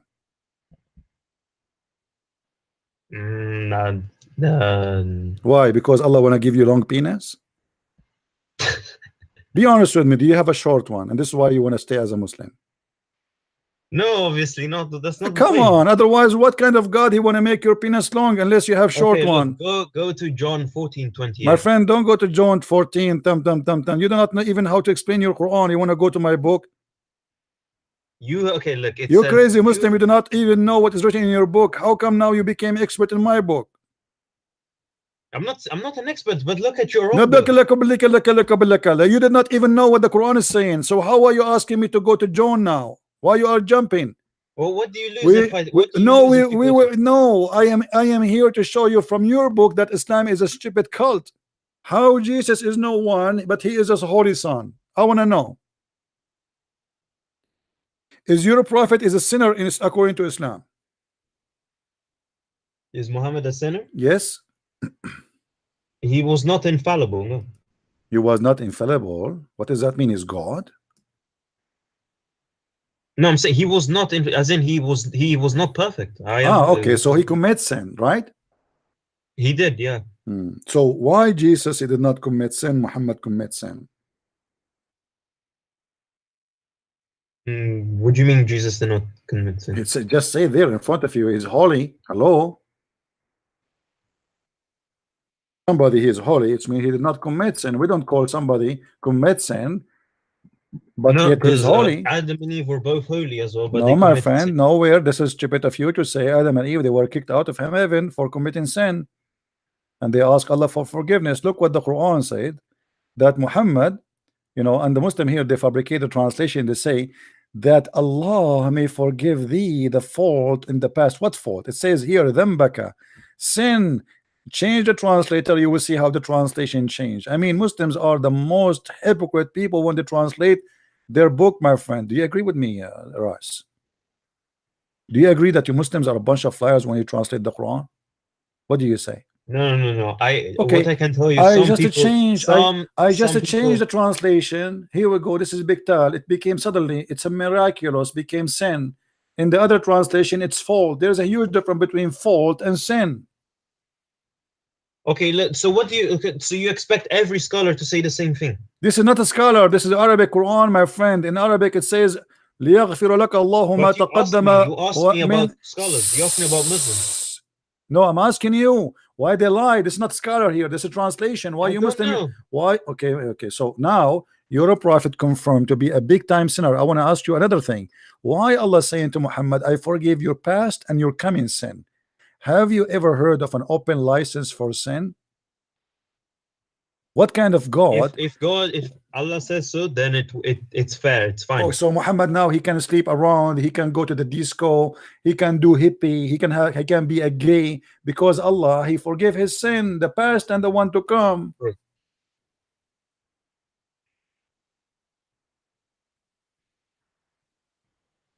What do you say? Okay, yeah, that's unfair. Yeah, that's wrong. I don't know. That's wrong. So my friend, you want to leave Islam?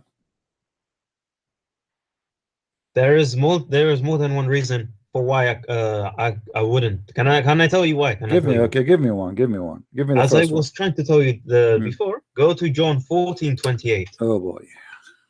Here we go again. You are staying as a Muslim because John 14:28? No, it's not just that, but that's one of the reasons. Look, go. I would be impressed if you can defend this. My friend, you are impressed all day long as long you are talking to me, and now you are saying to me you will be impressed. What's wrong with you? How many times until now you said to me you are right, you are right, you are right, you are right, I'm wrong, and now you are saying to me I will be impressed? What do you mean you will be impressed? Or are you saying to me all the time you are talking to me you are not impressed? Is that what you mean? Go where? Go where? Go where? What do you want to go where? 14:28. Okay, what about it? Tell me, what's the problem? It says, you heard me say, I am going away. This is Jesus, by the way. You heard me say, I am going away, and I'm coming back to you. If you love me, you would be glad that I am going to the Father, for the Father is greater than I am. So Jesus, he was humble enough to admit that there was someone greater than him. So how can Trinity be a thing? Okay, well, this is very simple to answer. Jesus, he is saying to them, I am, here, my Father is greater than me because I am in the form of a human being. No, that's BS. Come on, come on. Wait. I want you to read the following verse with me. I will put it for you in the screen. Are you looking at the screen? Are you looking at the screen? Yes. Okay. Yes. What the verse saying in the same chapter, John? Okay, you're still on the screen hasn't changed. No problem. Okay, yeah, go on. Does it say that he made himself equal? This is why the Jews they want to kill him.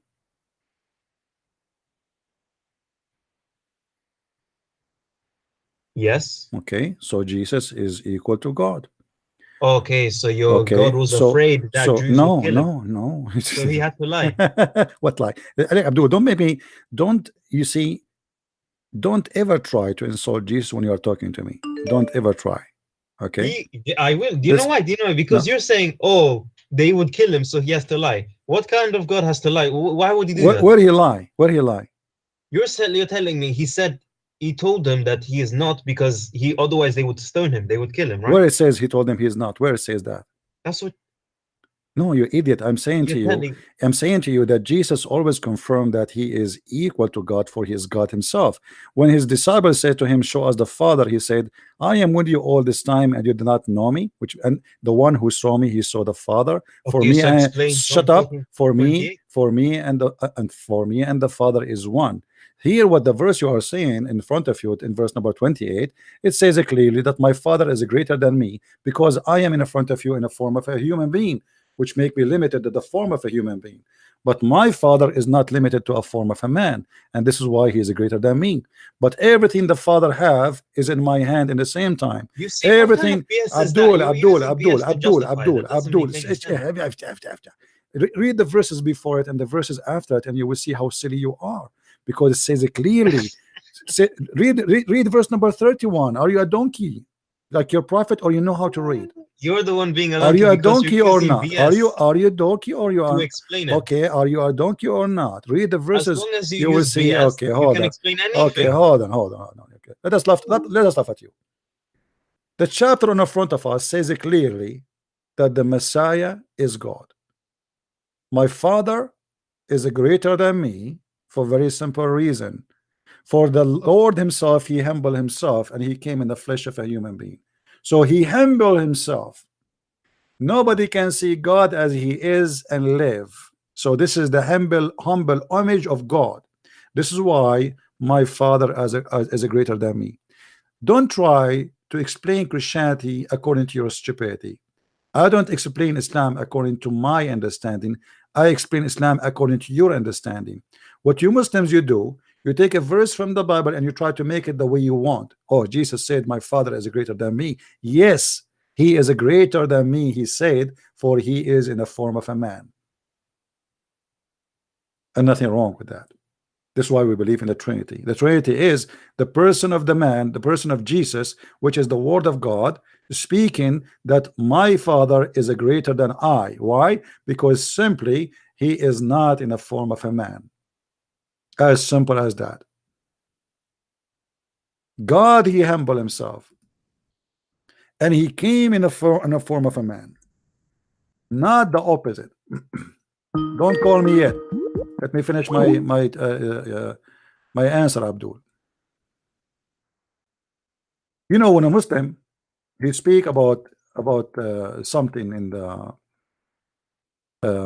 the Bible, always he brings shame to his religion. Always. I never saw a Muslim he don't bring shame to his religion. Jesus humbled himself when he came and he became in the cross. The Messiah, he humbled himself when he came in the flesh of a man. The Messiah, he humbled himself when he washed the feet of his followers. The Messiah, he humbled himself when he sat between us, the sinner. He is the holy. Even the Quran confirmed that. So he is God in a form of a man, but this is a humble form of God. As simple as that. And we can show you tons of verses from the Bible speaking about that. If you go to the book of Hebrew, you will see, but we see him who was made for a little while lower than the angels, namely Jesus, because of the suffering of death, crowned with the glory and honor, so that by the grace of God he might taste the death of everyone. So Jesus, he is humbling himself so he can taste even the death. So don't talk with your stupidity. You don't understand your belief, so don't explain to me my belief. Otherwise people will laugh at you. And not only that, let me add more words to you to help you. You will even see that Jesus is obedience to the Father. Not only my Father is greater than me, he is obedient to the Father. How he can be obedient to the Father? That's very simple, because everything from the Father is still he himself from him. For by me, which means by him, and everything by him was created for him and by him. He is the Alpha, he is the Omega. The law of Moses is the law of Jesus. He came to the earth, and still he came to fulfill. So he is obedience to his own words, which means he is not hypocrite like your prophet, like your God. If you go to Philippians, you know, in chapter 2, I think it says that he emptied himself, taking the form of a servant. He took the form of a servant. Let me find the verses so we can see it together, and we can see what Jesus explained and what the Bible explained about Jesus.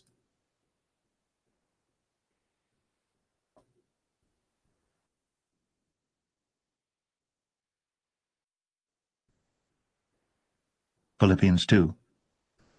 If there be therefore any consolation in Christ, if any comfort of love, if any fellowship of the Spirit, if any bowels and mercies, fulfill ye my joy, that ye be like-minded, having the same love, being of one accord, of one mind.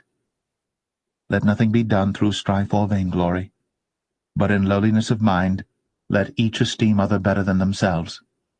Look not every man on his own things, but every man also on the things of others.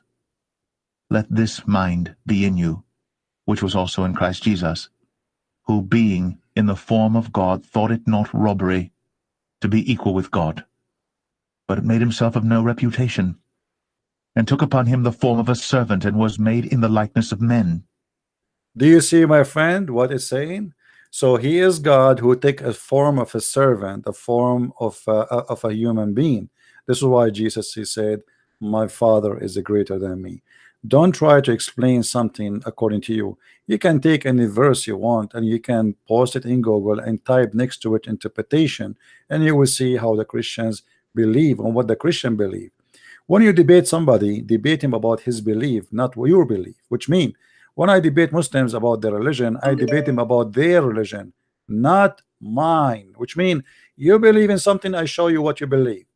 I show you your interpretation. I show you your scholars. I don't try to explain it to you. Otherwise, I will say to you, this is my explanation. As an example, when you said to me that Muhammad did not know how to Muhammad was illiterate, I showed you my understanding that this is not about Muhammad being illiterate. Muhammad, for sure, he is not illiterate, and he know how to write, how to read, and we can prove it so easy. But when we speak about Muhammad as illiterate, we speak as Muslims believe. Muslims always they try to come with their own conclusion, with their own fantasy. They cannot explain their book. And look, the funny here, this guy, he keeps saying to us his prophet is wrong, his prophet is wrong, his God is wrong, he's wrong even about the Trinity, and suddenly he want to explain to us who is Jesus, but yet he can't explain to us his own religion. Do we have any smart Abdul in the bushes? Is that the only Abdul we have in the bushes today? Are you serious? What happened to the Abduls? Any Muslim he like to leave Islam?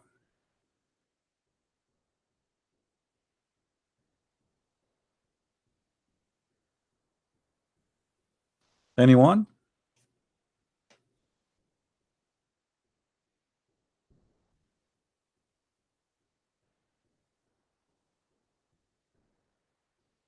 If there is anything bad in giving alms as Quran prescribe, do you have refutation for that? Giving alms to who? You see, when you say giving alms, have you ever heard of somebody giving alms as vagina? What kind of alms? I never heard of religion giving alms as vagina. As an example, the Quran says you want to give a charity to the Prophet, give him vagina. Hold on, we have a Muslim trying to call, I think.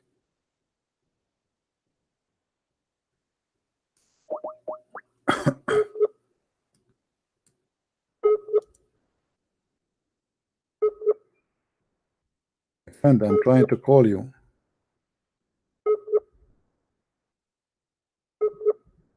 You have bad internet, I guess.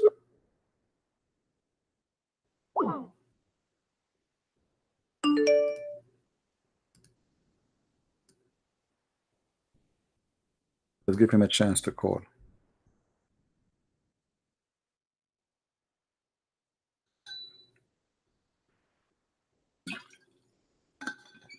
وامرأة وهبت نفسها للرسول. Hello.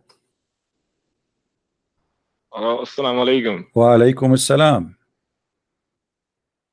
Christian Prince. Yes, it's me, my friend. How are you? Oh, I'm fine. I'm fine. How are you? I'm all right. What do you want to say to us? I wanted to ask you one question. Just now I was listening to your video. You said that about any prophecy of Muhammad and not come true. So okay, there is one prophecy. It says about the before the Qiyamah, the woman will be like man and man will be like woman. So what do you think about that? But my friend, have you ever heard of the people of and Gomorrah? I don't know. Is there any Arabic name for them? Yeah, Sodom and Amora. Oh yeah, I know. So this happened before Muhammad. What a big deal about what kind of a prophecy this prophecy is? We have Sodom and Gomorrah long before Muhammad. Here we go. Is that the day of judgment, my friend? Come on, wake up. Same time, as long you are mentioning this, your prophet himself was a gay. He was not gay. Let me ask you, if a man he kiss a man down his belly, does that make him a gay? Maybe today's time, yes, but at oh, that so time, in the maybe old no. day, we Arab, we used to kiss the belly down. So if your friend he see you and you are an Arab, he can kiss your balls.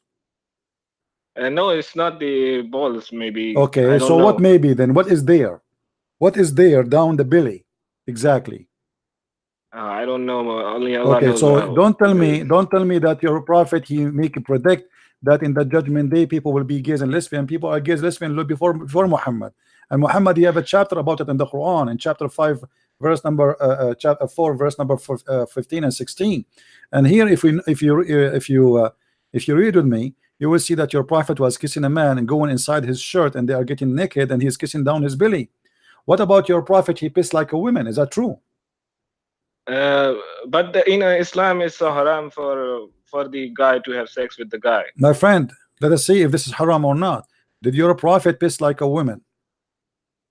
Yeah, you mean like he both like when we go to the toilet? Yes, he like pee sitting as a woman. Yeah, correct. yeah, it's okay. True. It's this, true. This yeah, is true. Okay. Additional to that, did your prophet he put eyeliner 3 times a day? Yeah, you mean the surma, the black. Why? Why he black, put eyeliner 3 times a day? I think to make the eyes more beautiful. More beautiful. So your prophet is trying to be more beautiful. Thank you very much. So we have a prophet, he kissed the men down their belly. We have a prophet, he put eyeliner to be more pretty. And we have a prophet, he pissed like a woman. And then in the top of that, we have a prophet, he wear his women clothes. Is that true? I don't know about the women clothes. Well, here we go. Let me show you. Here we go.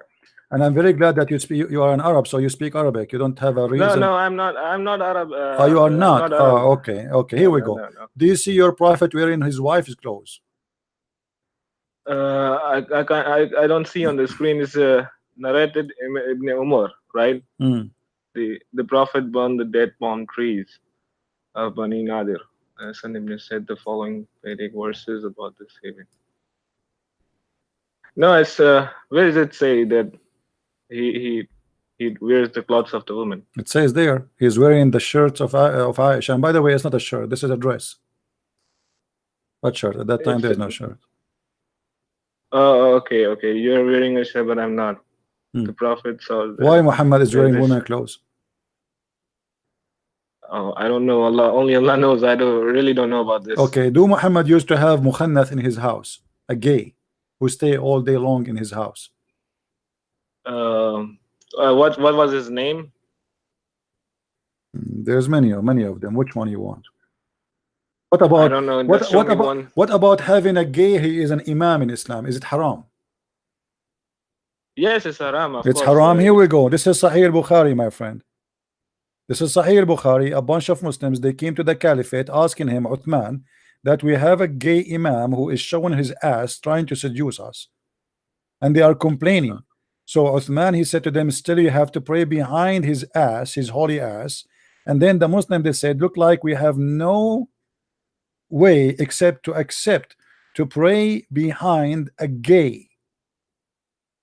Oh, so it's the Uthman saying it's not right? Was Uthman as a gay?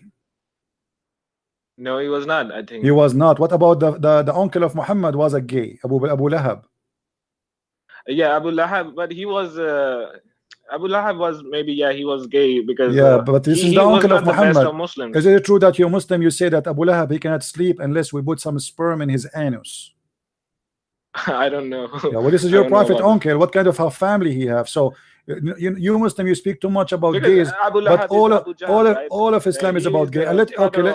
Let me ask you: are you in the heaven allowed to have sex with men?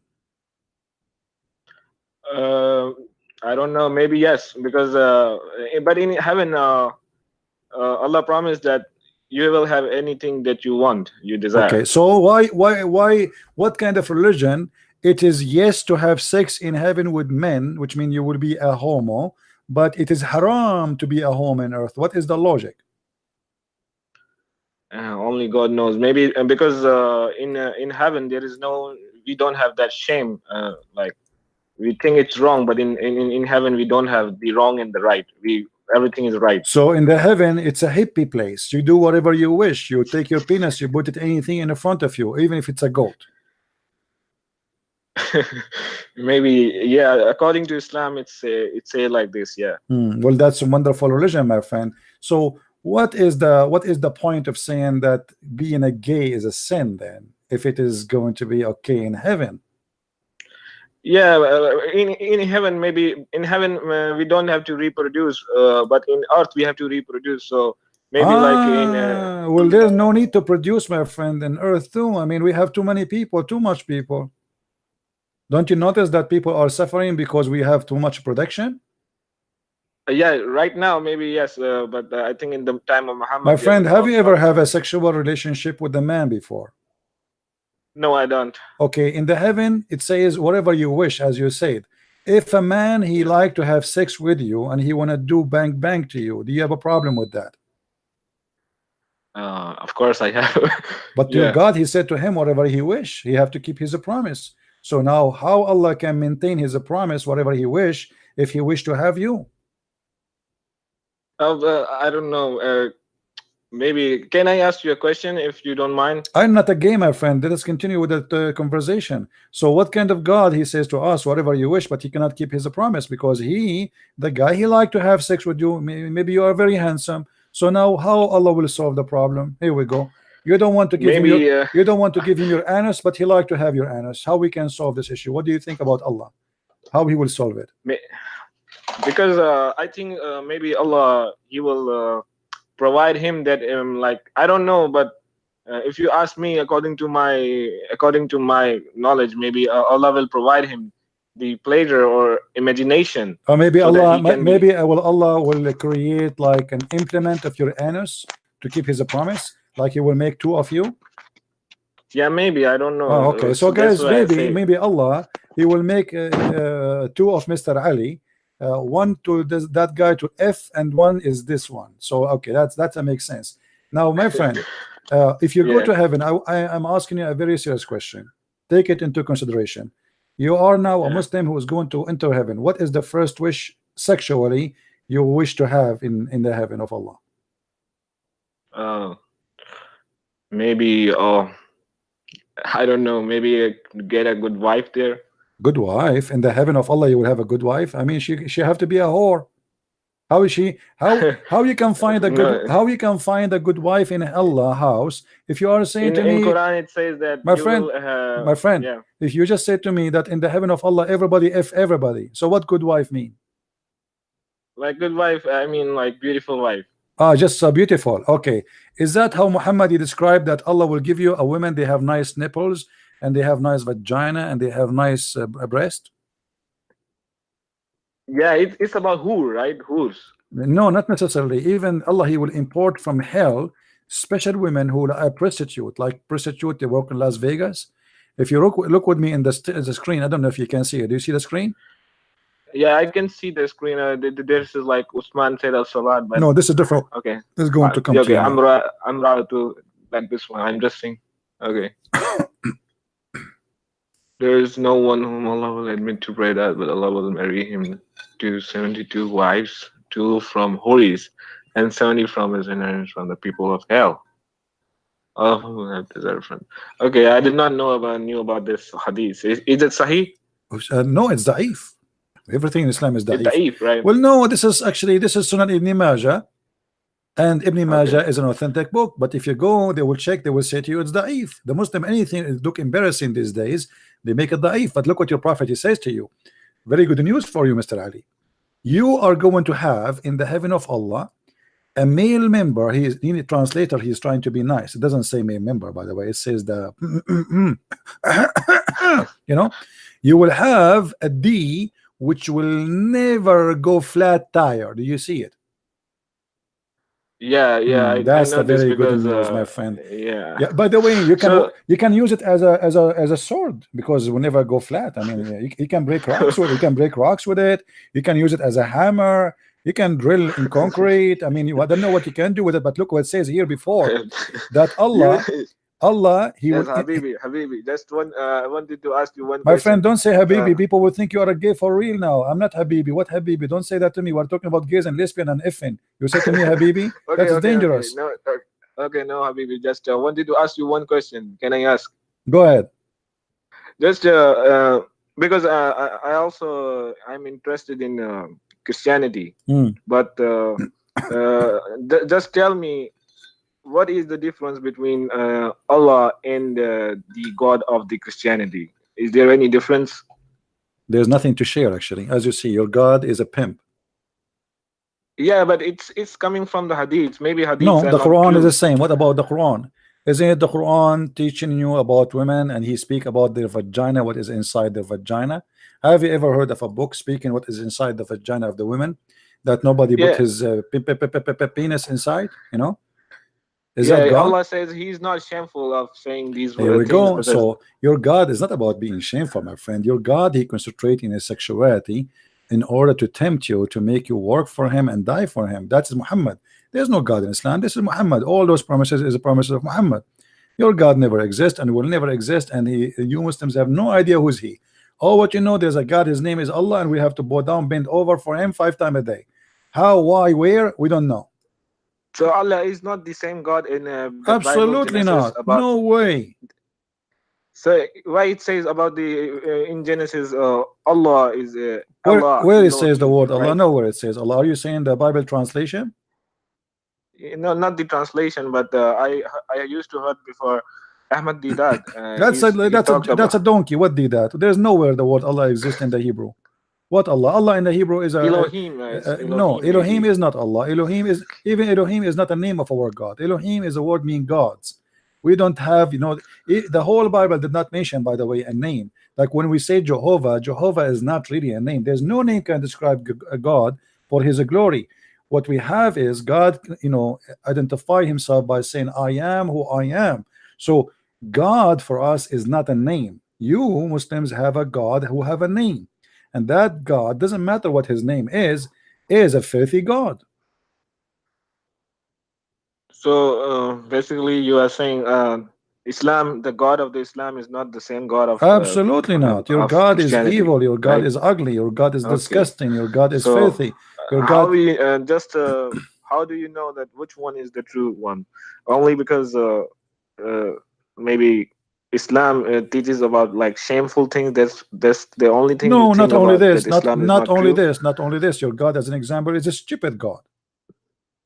Have you ever heard of a stupid God? Like, yes, he's a stupid God. He don't even remember which one he created first. Sometimes he said he created the earth first, and then sometimes he says he created the stars and the sky first. What kind of God? He cannot remember that. I mean, even anyone. I mean, this is stupid, man. What kind of God this God is? So where he says that he created the heavens and the earth. Which one, according to you, Allah created first, the earth or the heaven? The heaven, of course. The heaven, of course. Okay, here we go. Are you sure? Yeah, I'm sure. Okay, here we go. If we go to this verse in chapter 41, verse number 11, verse number 9, verse number 10, 11, 12, it says it clearly that Allah, he created first the earth and everything on the earth, and then after that he went to the sky, and the sky was a smoke, and then he finished the sky and he made it 7 skies. Do you see it in front of you? I'm still not seeing. I'm still seeing that 2172 here. Okay, read with me. It's going to appear for you in a second. Chapter 41, verse number 9. Say, O Muhammad, unto the adulterers, disbelieve ye verily in him who created the earth in 2 days, and ascribed to him into the reviles. Then he continued, and he placed firm therein, firm hills rising above it, and placed the measure of therein it is sustenance 4 days. I'm not getting your voice. It's breaking. It's breaking. Okay, but you see the screen, right? Yeah, it says, disbelieve ye verily in him who created the earth in 2 days, and ascribed ye into him rivals. He and none else is the world of lords. And then he made the measure, and then hold on, and then he made the measurement of all things in the earth in 4 days. This is 6 days. And then he turned. Then after that, he turned into the heaven, and in the heaven was a smoke, which means was nothing. And he said to the earth and the come both on you. And then then he ordained them as 7 heavens. So what is the last thing Allah he finished? When he created the lamps. Okay, so maybe yeah, right, because yeah, you're right. I'm sorry because maybe it's when I think it's Adam. Adam was in no, my friend, you are before. right. You are right. When you said Allah created first the earth, you are right. But this is because you are talking about different verse in the Quran. So the Quran is made by a stupid prophet who say things he cannot maintain. So one time he says the earth was created first, and then sometime he says the heaven created first. If you go as an example, chapter 2 verse number 29, it says clearly that he created the earth first, and then he went to the heaven and he made them 7 heavens, correct? Yeah, okay. But this is a total contradiction of chapter number 41, and the same we can find the same story in different place. So the Quran officially is a book made by a false prophet, false God, because there is no way God do not remember which one he finished first. Yeah, I think yeah, there is something right. And actually in chapter 41, if you notice with me, if you calculate the numbers of the days which Allah he created the earth and the heaven together, 2 days to create the earth, right? 2 days. Yeah. Okay. And then 2 days, 2 days, and then 4 days to create whatever in the top of the earth, correct? Yeah, 6 okay days, yes. This is total 6 days, and now 2 days to create the heaven. The total is 8. Yeah.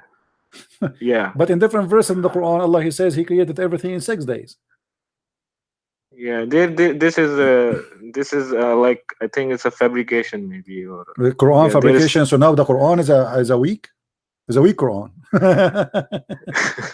Maybe, yeah, because we don't know exactly which Quran was I agree. The Quran is a weak Quran. I mean, this is a messed up religion. Everything is weak. Are you weak, my friend? Do you take vitamin every day? What do you eat? Are you okay? Yeah, I'm okay. Come on. So what? You have a brain. Come on, don't tell me weak. This is bullshit. No. I'm sorry. I did not listen to. So my English is not good. So can you say again? What did you say? Your English is not good. Your English is better than mine. I can tell. I speak like Zakir Naik sometimes. So my friend, here we find. Okay. Yeah, Zakir Naik. Yeah.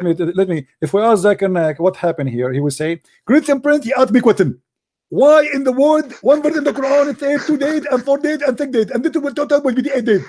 The answer can we go to chapter number 41. It says in chapter number 9, verse number 15 or 15. It says the following: that either 2 days and then 4 days and then the 2 days. That is the total is 8 days. And this is the answer is very either. Brother, this is what the Quran said, and we take it. And I say thank you very much. I think you speak like Zakir Naik so much. It's yeah. Your voice. My friend, I invite you to leave Islam. What do you say? Are you willing to leave Islam? Obviously, this is a stupid book. You are smarter than this. What do you want to say? Okay, just I would need one question, and then I would like to learn about Christianity. But before we go to Christianity, I mean, coming to Christianity will not change the fact that Islam is bad or not, right?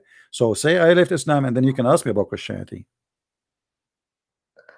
Yeah, I think Islam is not really good enough. So did you decide? Right. Did you decide to leave Islam, my friend?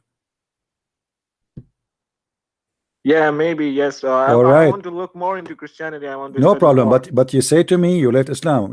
Do we agree that you left Islam? Yes. I think, I mean to that because I think yeah, in Islam we say if I don't trust Quran is not perfect, so I'm not a Muslim. Thank anymore, you, Mr. Ali. So. Thank you very much. So Ali, he left Islam. What is your question, my friend? We are very happy for you. You decide to leave this cult. Obviously, you are smarter than to be in such a stupid cult. That's why you decide to leave. What is your question, my friend? Thank you. My question is about like in Islam. It's if I leave Islam, in Islam it's said that I should be killed. Because in Pakistan where I live here, and I've been in Saudi Arabia before. I used to live there, but now in Pakistan it says like if you leave Islam, it's like the penalty is death. Yes. So in that case, we have in Islam, we have a taqiyya about like we can say you can lie. I know. Yeah, we can lie to save our life. But so what about Christianity? Can you do that? My friend, like that? The disciple of Jesus, all of them, they were killed one by one, slaughtered one by one. Or what they asked them for is to say we don't believe in Jesus no more, and they will let them go, and they refuse. So the answer is no. Either yay or nay. Now you can make your own personal decision, but for us it's very clear that this is sin. But we know we are sinners anyway, and I understand if you try to protect yourself, but according to Christianity, I give you the answer: absolutely not. You cannot lie. Lying is forbidden totally. There's no good lie, there's no bad lie. Lie is a lie. So lying is forbidden, and we cannot lie. As simple as that. So like you mean to say I could not, like if someone asked me, I can't say that I'm not a Christian, right? Like this. No, you cannot. Maybe, no, you cannot say you are not Christian. You cannot. No. However, okay, well, you see, this is a decision you made by yourself. I'm giving you what the teaching of Christ is. The teaching of Christ. No, I'm not teaching because I think it's the truth. So that's why I decided to. I think Islam is not. It's not from. Yeah, God. we don't have taqiyya. We don't practice taqiyya. Jesus even he forbid us from taking an oath. Either you say yea or nay, which means you say yes or no. Anything else is from the devil. So the one who lie a lot, he like to take an oath, say I swear. Because why? Because he lie all day, and now he tried to prove that he is saying the truth. So he say I swear. In Christianity, no, you have to say always the truth, to the point there's no need to swear. Don't use the name of God for all reasons. I mean, you just say the truth. Why you want to swear? You are going to say the truth anyway. Just say yea or nay. So we in Islam, we are allowed to lie. We are allowed to fabricate. Even Muhammad, he said you can lie in 3 cases: to your wife, to your friends, to your enemy. Who is left? Nobody left. Yeah, I don't know about that, but so like okay, so I will I think I can, it's worth it. I think it's worth it. I should say that. Do you like me to invite you to accept Jesus, my friend, as your savior? Well, I don't know about anything about Christianity. Okay, my friend, stay then listening to my videos and learn more. And you can read the Bible. Go and download the 4 Gospels and read them and study them. And there is many interpretation in the internet. Just type any verse you feel like you don't wanna know what it's mean. There's tons of sites give interpretation, and you can read and you can educate yourself. And if you have any question, feel free to call me. Okay, so can I how do you say, can I ask like if I have any question, because if I read from in Pakistan, we have some problems with the websites, so no problem. Even no like problem. something is you like can. monitored. No problem. You can, when you want, you can ask me, but try always to ask me when I am live on air. I will do my best to help you, my friend. All right? Okay. Thank you so much. Thank you, my friend. Take care. I'm happy for you that you left Islam already. Thank you. Thank you. All right, take care. All right. One person is out of Islam, and we pray that he will accept the Lord, the Messiah, very soon, and he will find his way.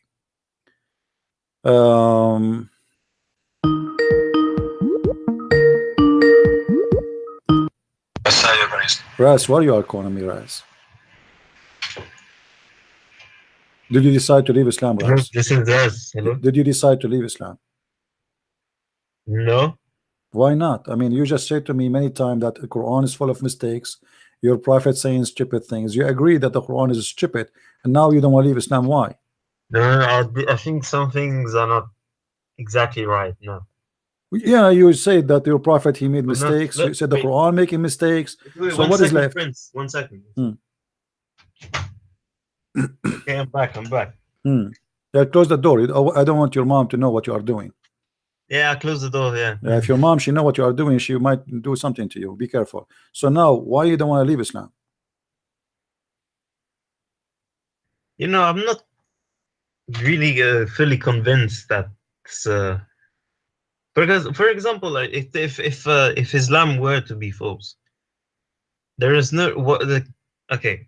What you said about Christianity is I see that you know your stuff. Like, it's whenever you debate about it, you're correct about Christianity. But I remember one time you admitted that someone told you, for example, someone told you that there are the same stories in different Bibles have different, they're different, and you said, oh, it's because there's no point if they're all the same. But that means it's corrupt. No, no point to repeat the same story from the beginning to the end, letter by letter. That's what I mean. Otherwise, why we need to have 4 books? So we have 4 writers confirming the same story, everyone by the inspiration of God in different way. As an example, if we have paint, don't talk. If we have a paint and we put it in the front of us in the wall, and we have 30 students, and all of them, they are artists, and then we say to them, I want all of you to describe for me by your pen and your paper, write down what do you see in the image. You will see one start with the tree, the other one start with the house, the other one start with the door, the other one start with the bird and the tree, the other one start with the river, the other one start with the goat. But it's the same, exactly the same paint. But each one of them, he have his own way to present the story, but it's exactly the same story. And that will not make the story different. It's going to make the story more rich and more easy to understand. So we have a house, have 4 dimensions. We have the front, we have 2 sides, and we have the back.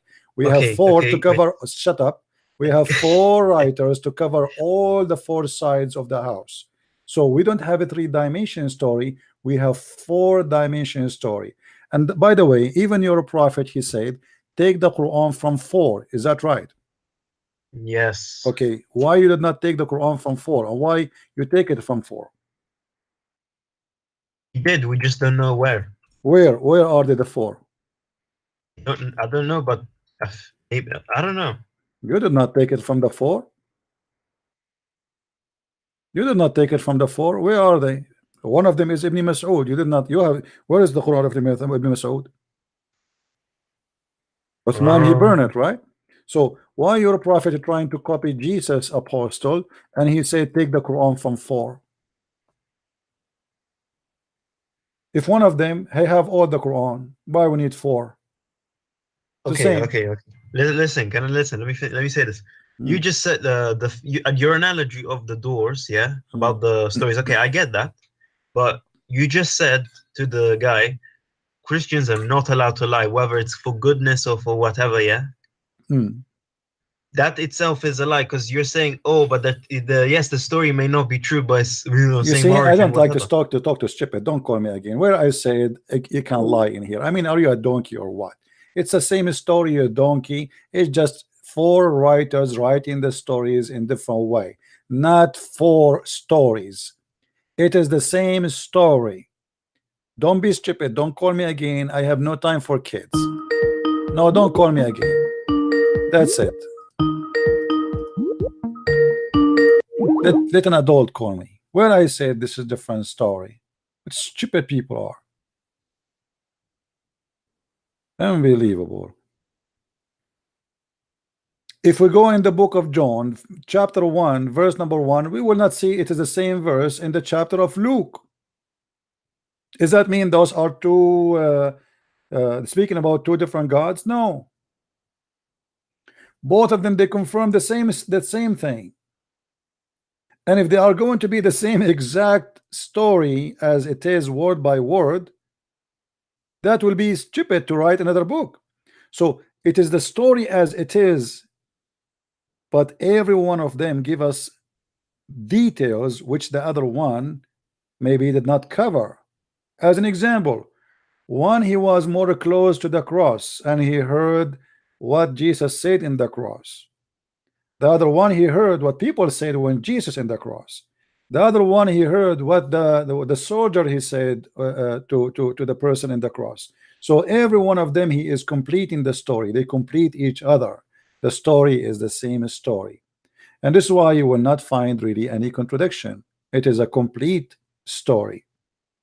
So it's very naive of you to say, oh, it's not the same story. That means it's a lie. It's the same story.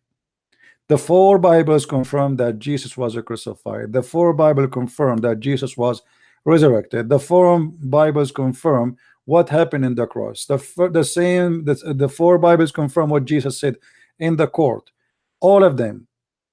But they don't have to write word by word, otherwise that will be a stupid story to tell, to write it 4 times repeatedly.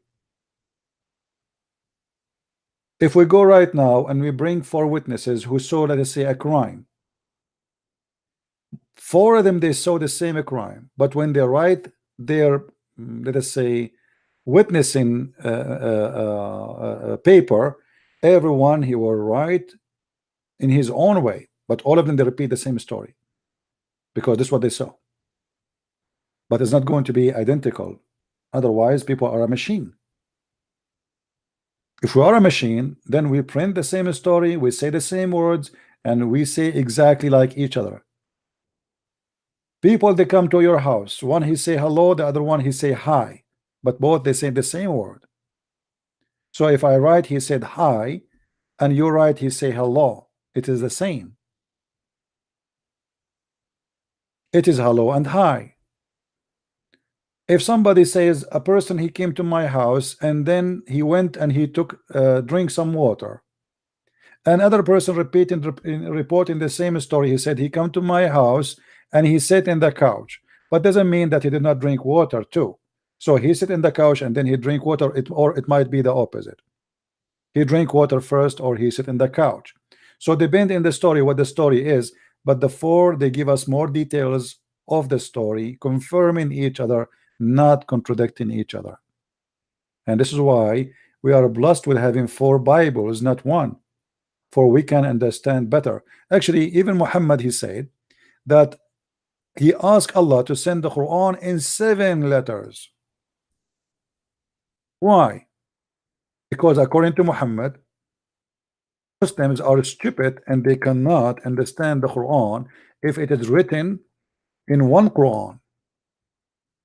7. As you see here, Muhammad, he keep asking the angel to ask Allah to send more Quran, and the reason he says my people are not capable of doing it. If the Quran written in the same way, why it is 7? 1 Quran is enough. So now what you will say is different story, or you will say it's just different way of writing the story. Muslims are naive and they have no idea what they are talking about. In the same time, here we see that Muhammad is making poo-poo. Why the Arab, who they are his people who live, he live in a small town, it's called Mecca, they speak 1 dialect. So why he need the Quran to be in 7 dialect? And if the Quran is not capable to understood in 1 dialect, how the Muslim today they will understand the Quran which is written in 1 dialect? How a Muslim from India, from Pakistan, from Japan, from China will understand the Quran which is not in his dialect, neither in his language, if the Arab themselves who speak the language cannot handle it in 1 dialect? And he insists to keep him sending more and more, 2 dialect, 3 dialect, 4 dialect, until it became 7 dialect. So Muhammad confirmed that there is no Muslim can understand the Quran unless we have 7 books. 7 Qurans, they are different from each other, at least in the dialect. Where are they? And which dialect of them is yours? None. So if those who speak the dialect, they cannot handle the dialect, how a Pakistani like you and him, or Zakir Naik or Didat or whatever, they can understand the Quran? If you are an Arab and yet you cannot understand the Quran, and the Quran says it clearly that nobody understand the Quran, even Allah, he don't understand the Quran, because this is an officially stupid book. Do we have any Muslim here? And the Muslims always they come and repeat to us the same story. How you believe in 3 gods? We have 1 God, my friend. You are the one who don't have any God. Your God is 0. Prove to me that your God is even exist. Your God Allah, he said to Muhammad 3 times, read. According to you Muslim, Muhammad is still and he died, he cannot read. Jesus said to the man who is dead, come from the grave. He came from the grave. He said to the man, he cannot walk, he walked. Your God, he said to Muhammad 3 times, squeezing him, read. Still he cannot read. If Jesus says to a donkey, read, the donkeys, trust me, he will read. What kind of God you have? Or maybe because Muhammad was so stupid to the point your God, his miracle is not working in him. So he said to him 3 times, read, it still is not working. And why 3 times? What about 4? You complain about the Trinity, but everything in your religion is based on number 3.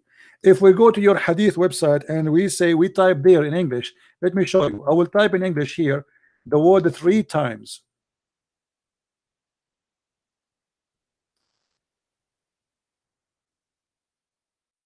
Three times. If we type the word 3 times in the hadith search, do you know what we will find? We will find endless stories about 3 times. You're a prophet, he do nothing in his life except in 3 times. Even when he drink water, he have to sniff the water 3 times. Even when he do ablution, he have to clean his hands, his nose, his hands, his feet 3 times. Everything, when he go to the bathroom, he have to shake his penis 3 times. All your religion is based on number 3. Even when you say in the name of Allah, you have to say 3 times. Bismillahir Rahmanir Rahim. Even the names of your God is 99 names, which is nothing but multiply of the age of Jesus x 3, which means the Trinity x the age of Jesus. 33 years and old, the Father, the Son, the Holy Spirit, 99. Everything in your cult is based on number 3. Even your oath, you have to be 3 times. Even when you confirm something, you have to say 3 times. Even Muhammad, when he enter a bathroom or enter a house, he say Assalamu alaikum 3 times. You're a prophet, when he spit 3 times. You Muslims are crazy with 3 times, and yet you accuse us that we are people of the Trinity.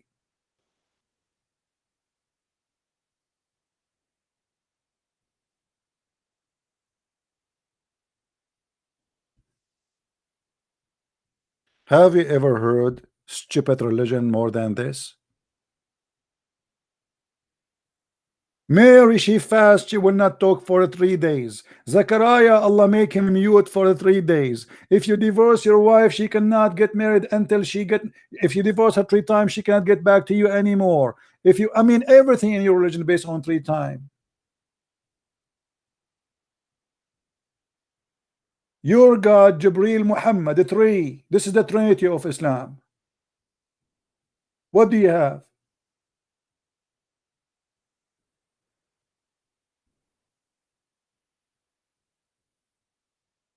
Do we have any Abdul? Mayday. Abdul is needed. Mayday.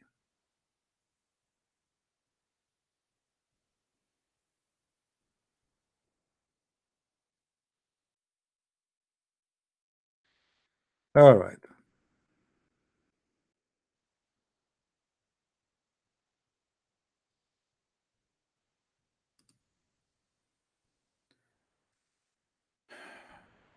You can call me if you are a Muslim. Are you a Muslim?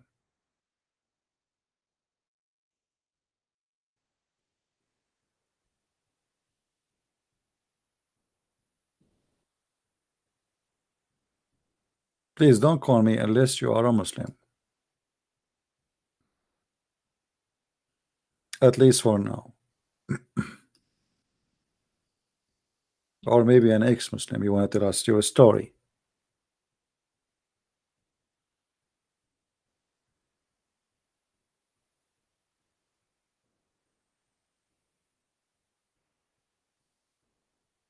Any Abdul?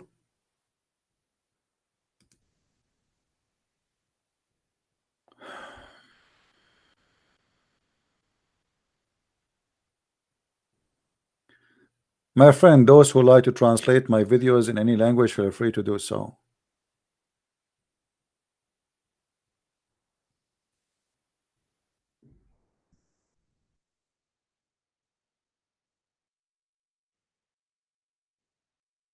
We have an ex-Muslim.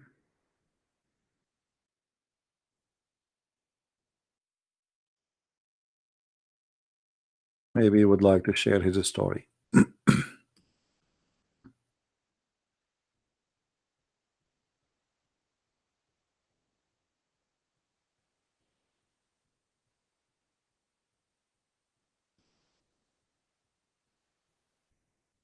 Any Abdul? Hello? Assalamu alaikum, Christian Prince. Wa alaikum assalam, my friend. You are live on air, people, they hear you. So you were an ex-Muslim, right? I was. I mean, you are an ex-Muslim. I was an ex-Muslim. Oh, okay. So now what happened? Tell us, my friend. What happened? Why you left It's a Islam? long story, Christian Prince. You can make it short if you want. I grew up in two different religion parents, actually. And it's my mom was Christian Protestant, and my dad is a Sunni Muslim.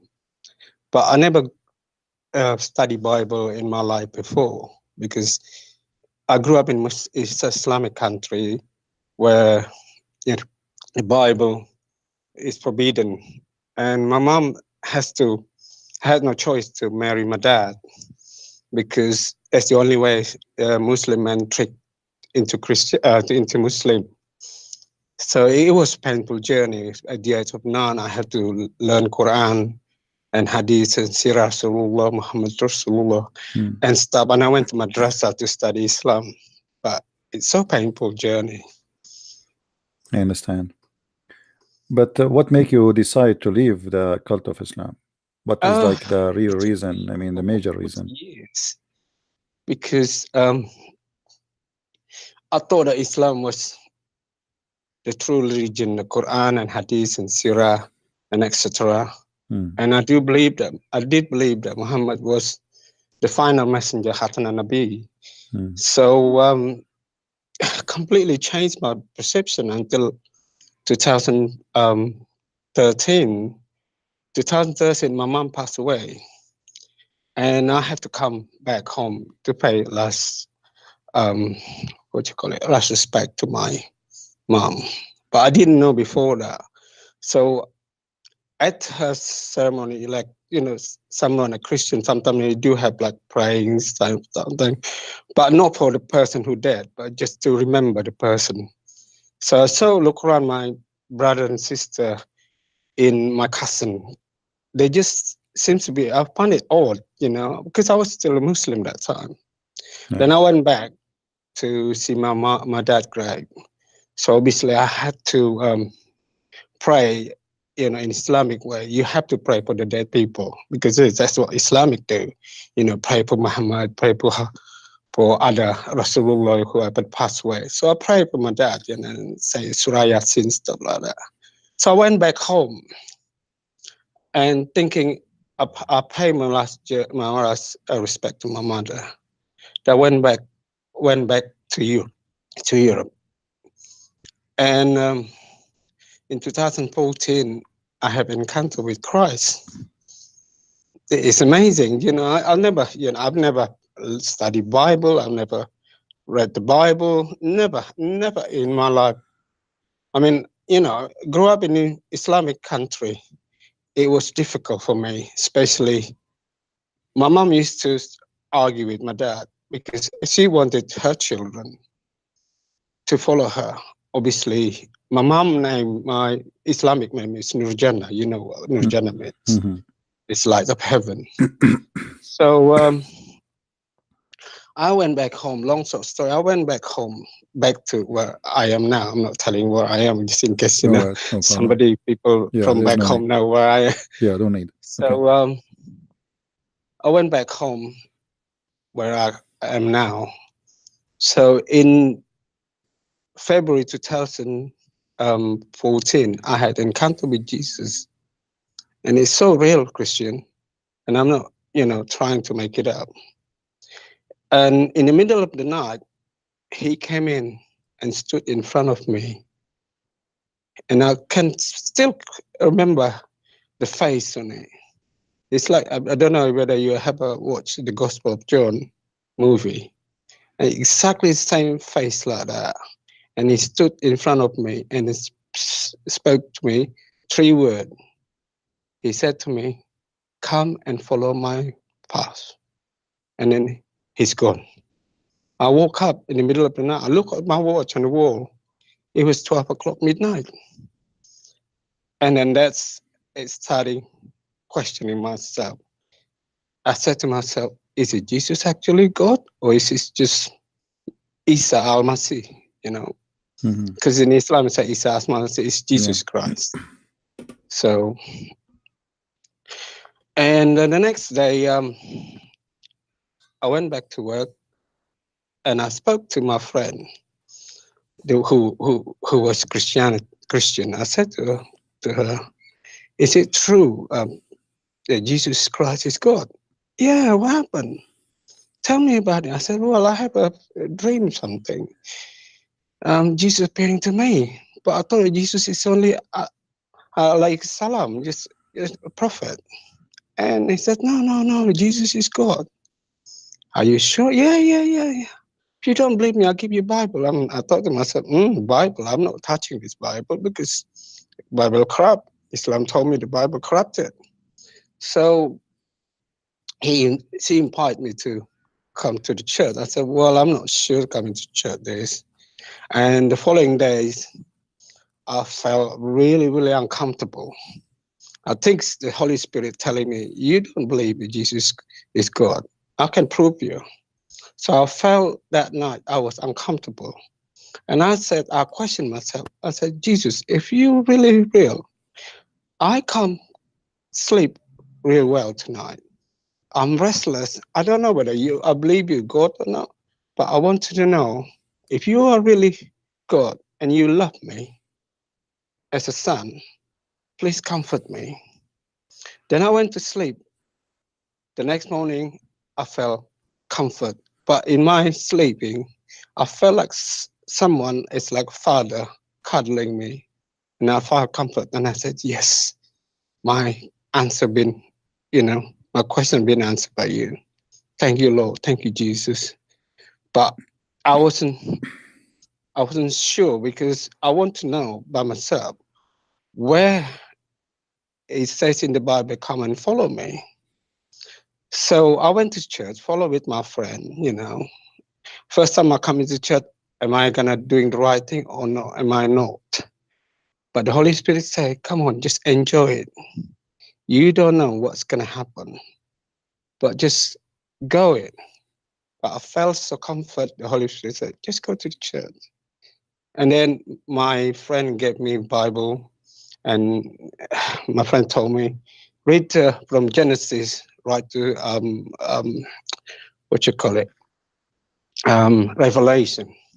So I tried to read Genesis, but just randomly, and go to Gospel as well, the New Testament. But I still not comfort, which actually I wanted to know what he says about that one. So I still go to church, went to church, and still I have a question myself. And I said, I asked God, "Jesus, if you are real, again, this is a third question. I want to know, because I'm not comfort this one. Can you tell me what is in the Bible?" So 6 months after that, I kept coming back to church, in and out. And in February 2015, I had another dream. I never, knowing which Bible, but in the dream, I read Isaiah, but I've never opened the Isaiah, the whole chapter. I just flick over.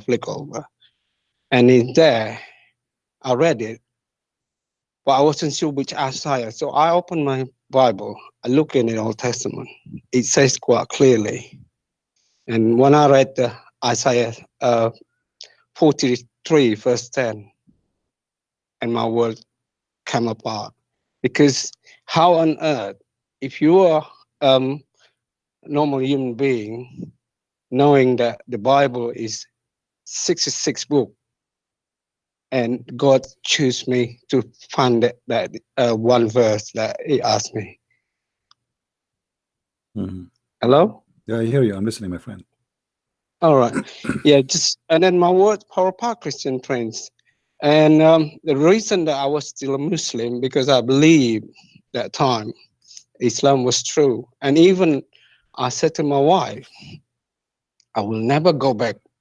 I will never go to Christian Christianity because that's not right. Because I've been told Islam was true, and even so, I married with my wife. I said, you know, I can marry a Christian, but I will never be a Christian. I wanted my children to be a Muslim, all of them, because I believe that Islam was true.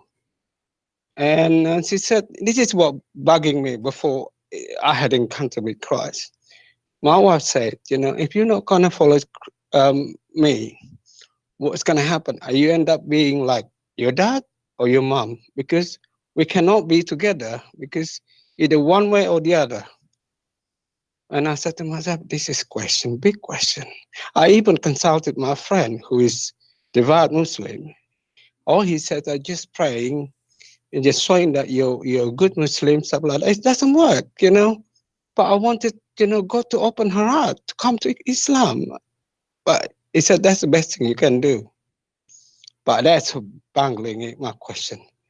And little I know, long short story, my cousin who is Christian, she told me the whole life your mom been praying for me, for her children.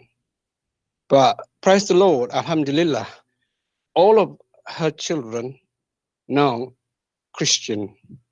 She been praying, she suffer all her life. Because even my dad, when she married my mom, all his inheritance, because you married a Muslim, Christian, they classify him as a kafir. Right. So all his inheritance from his dad, his uncle is Abdullah. His uncle took all his inheritance. He didn't have anything. But I wish I had the last word to say. Why don't you convert to Christianity? But I didn't know. I was little. I was 13 years old when he passed away. So it was a long story, long, painful story.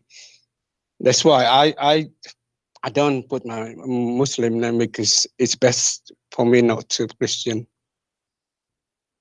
Well, my friend, I'm really happy for you. You have a very touching story. I'm sure people are enjoying it. And I also very happy for you to hear this. Continue, guys. Thank you, Christian twin brother. And the other thing, I met Nabil Qureshi before he passed away. Okay. And I spoke to him. I explained my journey to Christ, and he said, "Oh, it's amazing." I thought, "Well, yeah, I read your book as well. You know, your book is Seeking Allah, Finding Jesus." I met him and I took a picture together, and we were sharing, you know, the journey as well.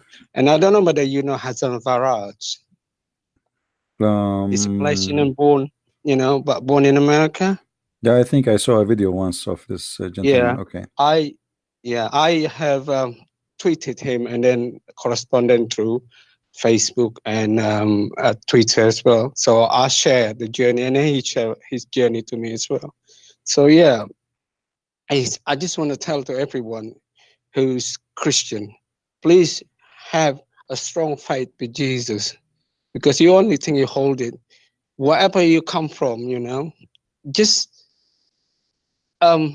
if you're Christian, don't let a Muslim try to trick you, because my mom been tricked, you see. When she was married, my dad, she was saying to my dad, I don't want to be Christian, I don't want to be Muslimah, but I want to be, yeah, that's fine, we can marry in an Islamic way, but, you know, but you promise me you're going to be Christian. And he said, yeah, I promise, but he's using taqiyya, you see. The minute she got married with him, everything changed. And even before he died, he said, you can take all your children to Christianity, but when I die, but not now. But how could you do that? I already, you know, been educated by Islamic way. You know, I pray 5 times a day. I know how to pray. You know, if I'm not a real Muslim, I like to say this is Fajr, yeah, Subuh. Usalli farda subuhi rak'atayn mustaqbila qiblati adan lillahi ta'ala. Allahu akbar kabira wa hamdulillahi katsira wa subhanallahi wa ta'ala. Inni wajhtu wajhiya lillahi fatara samawati, and blah blah blah blah. That's a pray that you do it as a Muslim. Is that right, Christian? Well, hello. Yes, I'm listening, my friend. Go ahead.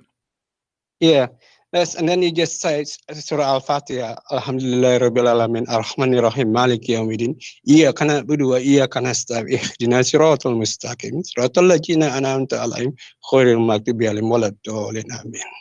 Then you say whatever prayer you can say Qul huwallahu ahad, Allahus samad, lam yalid wa lam yulad wa lam yakul lahu kufuwan ahad. But I didn't know that before until I have translation in English. And I know exactly what that means, because Muhammad said that the third of the chapter is more powerful. But later I know now the translation is denying Jesus as God. And it's amazing. It's about every time I have a bad dream, I always recite that one in. So I don't know whether when I had encounter on it, I didn't mention it, that pray like that. But obviously God told me this is reality. I'm telling you. And then the third day I had a really bad dream. Can I share to everyone? Sure, no problem. I'm listening, my friend. I'm giving you time so you can tell your story. No problem. Yeah. Yeah. Go ahead. Right. The third dream is I was back home in my country and slept in my bed, and I saw the big black wolf with the eyes really red and tried to attack me. I wasn't scared, so I stood up, grabbed his mouth on it, and yakking back and pushing over. And the wolf was scared, and inside of my bed, there's somebody sitting beside me. And he said, "Don't worry, son, everything will be all right. I'm with you." And I knew that it was Jesus, because who else gonna protect me from devil or Satan or jinn or Iblis? If it was our Messiah, Jesus Christ. I mean, well, my friend, life, our life with the Messiah is full of stories, and you did share some of it, and I'm sure many of the audience, they have their own stories too. But our Lord is a living Lord, and he is not an idol pagan God, the same as the God of Islam. And I'm happy that you call me. Anytime you have something to say, feel free to share. I will share to you again, Christian. I'm so glad that I can get through, because every time I ask people, what is this channel? And what, because there's two to the Christian print. One is a United States, one with the symbol with Christ, Yeah, there's many, they use my name actually, but in order always to follow and to know where I am, you see, we have a channel in minds.com and Patreon. You can go to Patreon, you see the banner in the screen. So you can go anytime to Patreon and you will see what is my video there, and that will tell you what is my official channel for the moment, because Muslims, they keep fighting me, trying to ban me, So if I lose a channel, I don't know why. That's normal. I mean, this is very normal. But you can go always to minds.com/Christian Prince. I have my Twitter too, which is a Twitter, as you see, Christ the One. And then we have the Patreon, and we have Facebook. So there's no way you will not find me anywhere you go in those sites. And I have my page in Instagram, Arabian Prophet. You can find what is the channel I'm using right now. So anytime you lose my channel for some reason, let us say this channel is deleted for some reason, you always will find a way to find me and how to contact me. And you can attend my live broadcast. You're my brother in Christ. You open so many Muslims to know. I didn't know before Muhammad about his, because when I have been taught as a Muslim, young Muslim, when I was little, Muhammad was a warrior, etc. And I didn't know that. So many things contradiction. No, I've learned from you. I obviously Google it about the Sirah and Hadith and Tafsir. Everything just contradicted. I just don't believe that. Why many Muslims still following? Are they in the dark age or something like that? Or I don't know. Yeah, well, sometimes people, they need a kind of shocking, like it's like sometimes somebody is asleep, you have to put some cold water in his face, right? To wake him you're up. right. It's like me, because I was so stupid until God opened my eyes. because I will never convert to Christianity. No, in my life, never, will never. Even though the day I will die, I would never. But God touched me, you know. Yeah. Well, I'm happy for you, my friend. God bless you. Thank you so much. And bless your family and the pain you suffer with. It's going to be blessing it's for so you. painful, Christian Prince. It's so painful. When I was the age of 9, you know, my mom and dad separated. I had to go to my dad's hometown to be able to circumcise, because every Muslim has to do it. You know, I had to go there and pray with my mom and dad, because arguing with Christianity and Islam, because my mom wasn't allowed to take the children, not alone to enter the church, not alone to read the Bible. Yeah. Because, you know, and it hurt me, because it's so painful. Because if I could cry, I could cry. But thanks to the Lord, my mom been praying. She's been suffering, but I'm sure she's up there smiling at me. You know, all my brothers and sisters now are Christian. Well, one of them is maybe true, because I'm stubborn one. Being a Muslim, I was stubborn that time. You know, I will believe everything. Imam or sheikhs or ustad, whatever, it's just different. You know. Well, I'm glad for you, my friend, and I want to say thank you for calling me. Feel free to call me anytime you wish to say something or have a question. Thank you so much, Christian, for listening to my testimony. No problem. And all brothers tell and your sisters friends to call me if they have anything to share too, and we would like to help everybody. Thank you. I will do, Christian friend. Thank you so much. God bless you. Take care. Bye-bye. Bye-bye. You know, I noticed a Muslim, he was saying that you Christian, you worship God who go to the bathroom. First of all, I want you to show me where it says that God, he go to the bathroom. However, as long as you are talking about the bathroom, I never heard of a God he speak to his prophet when he is going to the bathroom, except in Islam.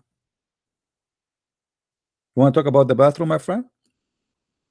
You show me where my God he go to the bathroom, and I will show you that your God is the one who go to the bathroom. If we go to the book of Tafsir, and you Muslims, you keep reading a chapter of Al-Fatiha, very famous, you repeat it 5 times a day, right? And we go to the book of Asbab al-Nuzul, which means the book of the reason for the chapter to come down. You will find that Muhammad, he received this prayer when he was doing poo-poo. The Muslim, they try to deny it, try to fight it, but it doesn't work. And there is a funny story here. Not only your God, he decided to speak to his prophet when he is doing poo-poo, each time your prophet, he hear the voice of his God angel, supposedly, your prophet, he run and the panty is between his legs. Read with me carefully, please. Whenever the messenger of Allah bless him and give him peace, whenever he went out, which means to do poo-poo, baraza, used to hear someone calling him, oh Muhammad, and whenever he heard this, he used to flee. Let me show you in the screen so you will not say I am making things up, my friend. Do you really believe in such a garbage? That God, he cannot wait until his messenger finish his poo-poo and he decide to give him the most important chapter in the Quran when he is doing poo-poo? And each time your prophet, he hear his God angel voice, he run away and the panty between his legs? Are you there, Mr. Abdul? The one who was speaking about the bathroom?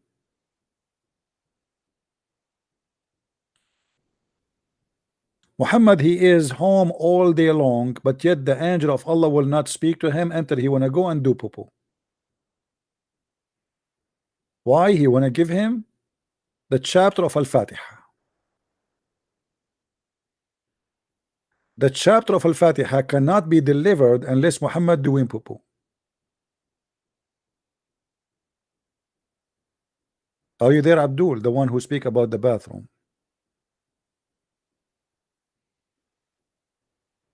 The chapter of Fatiha, my friend, this is chapter number 1. What chapter? Chapter Al-Fatiha, number 1. And this is the book of Asbab al-Nuzul, and this is the official government website of the Kingdom of Jordan. And here you will notice that Muhammad, he flee each time he hear the voice, which is stupid, because why Muhammad will flee? This is not the first verse Muhammad he received supposedly from the angel, so he is used to hear the angel, so why he ran away? Simply he ran away because Muhammad doing poo-poo in the dark. So he got scared. And then Waraqa, which obviously he is the real father of Muhammad, he said to Muhammad, he advised him that next time when you hear when you are doing poo-poo and you hear the voice of saying, oh Muhammad, don't run, continue doing poo-poo and let us see what he will say to you. So the guy, he took advice of Waraqa and he did, and then he gave him the Quran, he gave him the chapter of Al-Fatiha. And this is what make the Quran holy book. He received it, the most popular prayer for Muslims. Muhammad, he received it during the poo-poo time. May Allah bless his poo-poo. Are you there, Mr. Bathroom? And don't talk about the bathroom, by the way, because your prophet is the one who said if you enter the bathroom without saying certain prayer, shaitan, he play with your anus. And I challenge you to take a video camera with you and don't say the prayer and tape for us shaitan playing with your anus inside the bathroom. And you can use x-ray if you want. I mean, how in the world you Muslim believe in such a garbage? Do you really feel something in your anus if you don't say that prayer? How many of you enter the bathroom he never said that prayer? Do you really shaitan he play with your anus when you go in the bathroom? That's why I say every Muslim must be a gay. Because here we go. I mean, there's no way. There's no way. So, what about when you are a child? You know, you don't even know how to say the prayer. Shaitan he play with your anus too?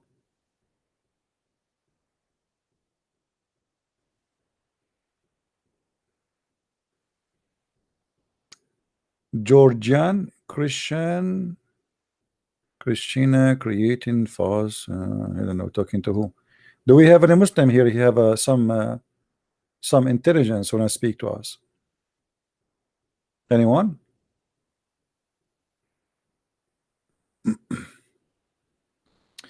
Well, you know, we do the broadcast in different times so we can reach to many location, just to be fair.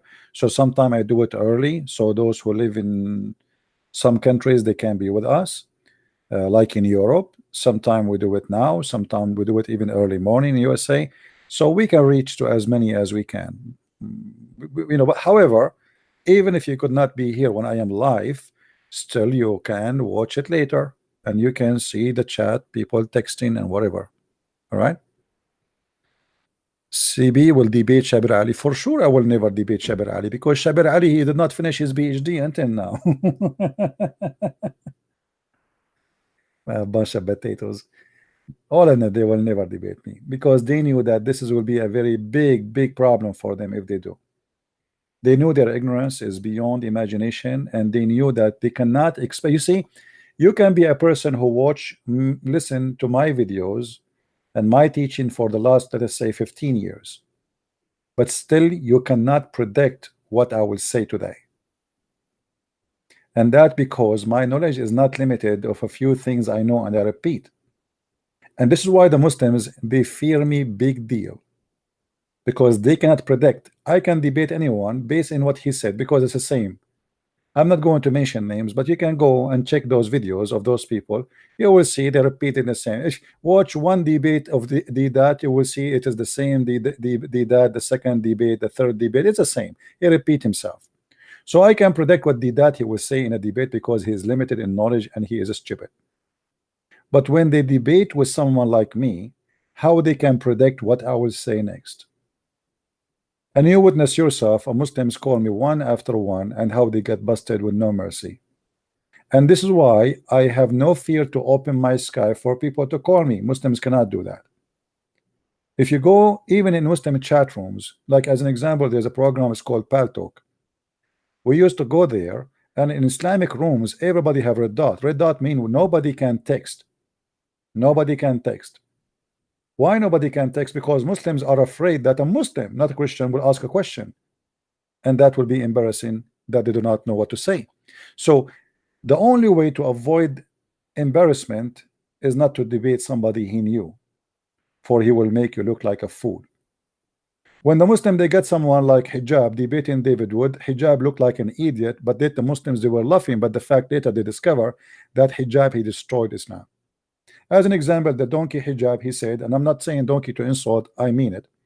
He said that Elijah mean God is with us, which is stupid, and he was making fun of David do not know Hebrew. He said that Allah he pray for, he don't pray to, and supposedly he is the one who want to teach him Arabic. So he just admitted that his God he pray.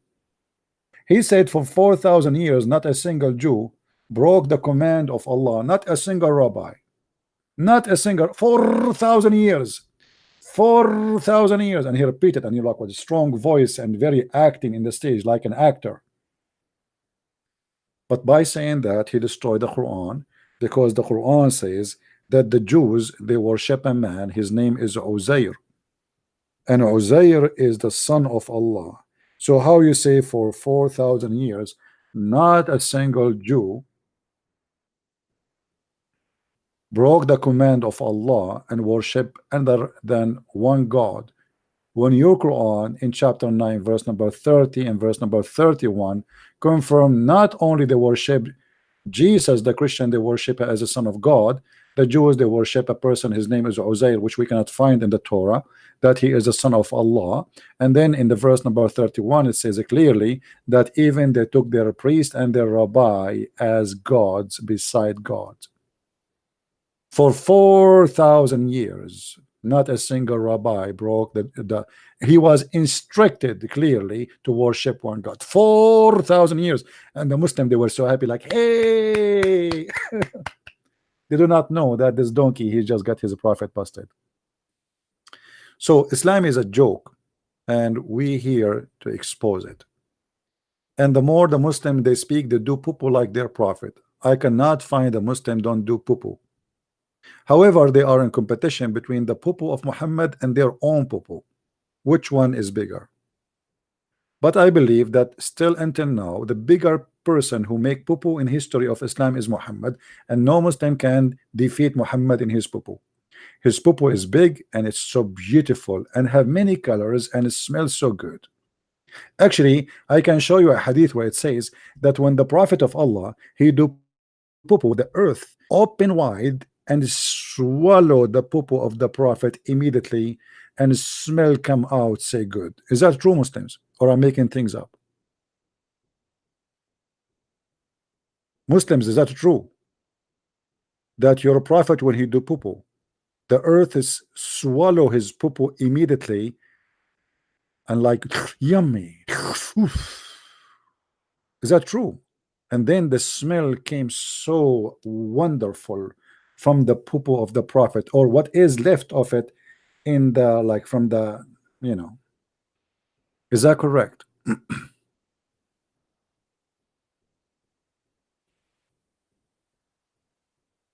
Anyone? Islam is a stupid religion, and you have to be literally stupid to believe in this God, and I mean it, and I challenge any Muslim to prove me wrong.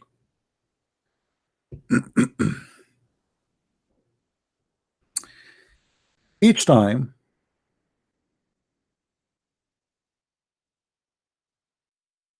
I speak to Muslims about something, they say to me, I never heard this before.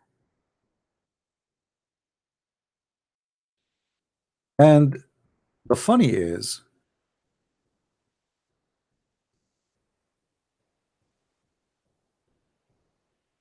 I am a Christian and they are the one who do not know.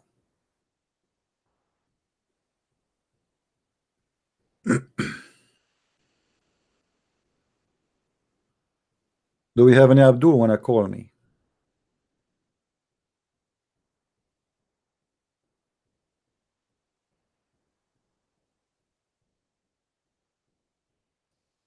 Anyone?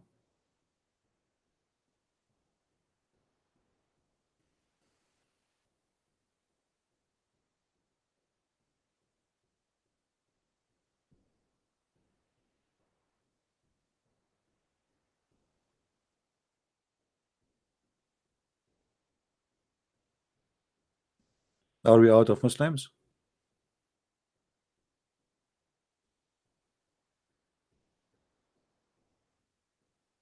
All right, guys, don't forget to subscribe if you enjoy our channel. So and be sure that you have your notification on, so you receive notification when we go live on air. We are happy that each time we go here, we hear the testimony of many people who left Islam. And not only that, we hear many people leaving Islam live on air when we speak to them, as what happened today. And happened actually today twice. Today, we have a previous broadcast.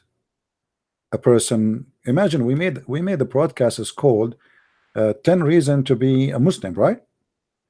And then we end with Muslims leaving Islam in the broadcast. That's wonderful.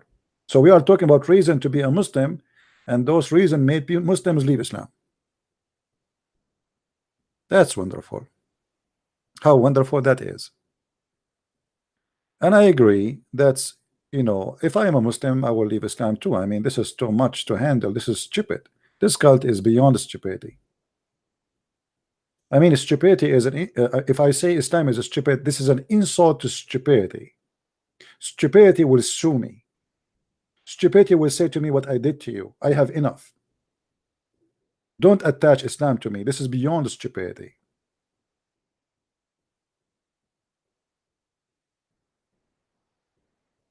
Garbage in, garbage out.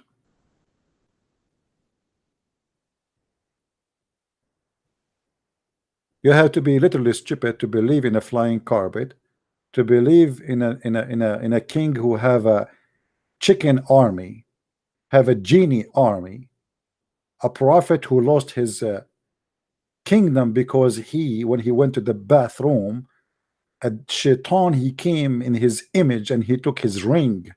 I saw that in the Hoributar, the Lord of the Ring. This is not from God, my friend. Fiction is good sometimes, make you relax, but in Islam it make you feel stupid because now you are believing in it. I don't mind to watch fiction movie, but I don't agree with believing in stupidity. Can you cover the explain Allah prayer on Muhammad? We made many videos about it, my friend. Just watch my previous videos, so we will not repeat ourselves about this issue. It became boring about Allah pray. I mean, Allah pray, we don't pray. Obviously, Allah is praying to no one. Why? Because Allah does not exist. This is Muhammad saying things to worship himself. Allah, he never pray. Allah does not even exist to pray. You see, when we say to the Muslim, the Quran says so, doesn't mean we believe that Allah, he pray. We believe Allah never said anything, for he does not exist. This is Muhammad. He is trying to make people worship him, and he make himself the center of the earth. The same as when Muhammad, if you remember, when Muhammad he have a fight with his wives, suddenly Muhammad he involved all the universe in the fight between him and his wives. Two women, they are in the size of 5 foot. Muhammad he need his God and the believers and the angels to take side with him against them. I mean, how stupid that is. You see, now the Muslims are fighting with Israel, but the Muslims, they do not have support as Muhammad's support when he had a fight with two women. They are 5 foot tall. So imagine we have a guy, he is a prophet of God, and the Muslim, they say he was a king and he was very, very powerful and brave. He is brave to the point he is terrified in the front of two women. They are 5 foot tall. To the point he said to them, if you don't repent and if you back up each other, truly Allah is his protector. What the heck? And not only Allah, hold on, Jibril is coming. And not only Jibril, and every righteous ISIS, Abdul, Al-Qaeda, Al-Ansar, Hizb ut-Tahrir, every Muslim terrorist in the world, he will stand with Muhammad against his two wives. And not only that, furthermore, all the angels. Who is left in this fight? A guy is fighting with two women. Two women, they are his wives. He need all this army to back him up. Are you going to World War III? Two women. Who in the world want to believe that this is from God? I am fighting with my two wives. What Allah have to do with this fight? And Jibreel and every believer, and furthermore all the angels, and Trump and Putin and Monica Lewinsky, and her underwear is coming too in the way. Just wait. I mean, what is that?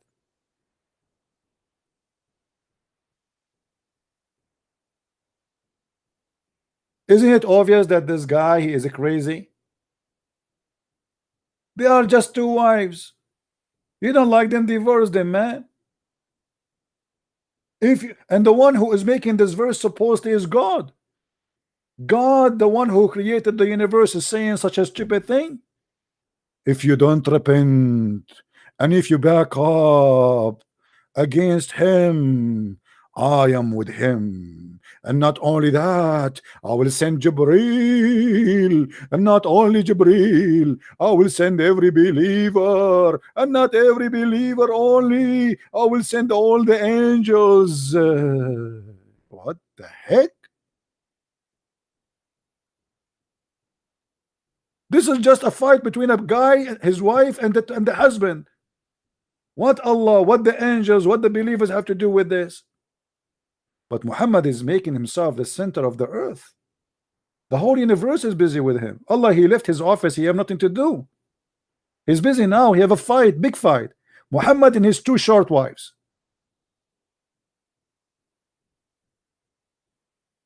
Isn't it obvious that this is a true story and this is a true God? You have to be mentally ill to believe in such a garbage, my friend. Imagine I claim that I am a prophet and I come to you here and I will tell you what my wives did to me, and I say, just now Allah told me that if they don't repent, Allah will take my side. And not only that, Jibreel with the 600 wings. And by the way, not to forget to mention that the Muslims, when they speak about the prophet, they love to use echo. In the old days, when the Muslims, they start joining a chat room and they start having internet in their houses, they are number one who buy echo programs. So Muslim, when he go speak about Allah, he says, in the name of Allah, Rahman Rahim. The prophet, he have a fight with his wives. And they are very powerful, aggressive wives. They have their asses so big, to the point if they sit in the top of you, they'll destroy you. So Allah, he sent the message to the prophet said, I am with you. You are not in the fight alone, because he will not leave you alone. I am with you, and I will fight with you, and I will send the angel Jibreel with you, and every single believer will take his sword, fight beside you. And furthermore, more. All the angels are coming to help you. So don't fear your two short wives. I mean, this is a very touching story. And the reason they use echo, because they believe that will make their God word holy. It's like a bathroom issue. This is why I say you have to be a certified donkey to believe in such a garbage.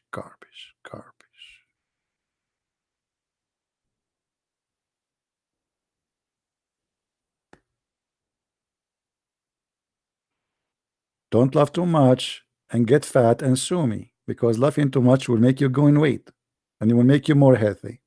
So be careful, or you die from heart attack. Your family will sue me. They will say he was watching a Christian Prince and he died laughing, literally. All right. Do we have any Abdul? Mayday, last call. Any Abdul?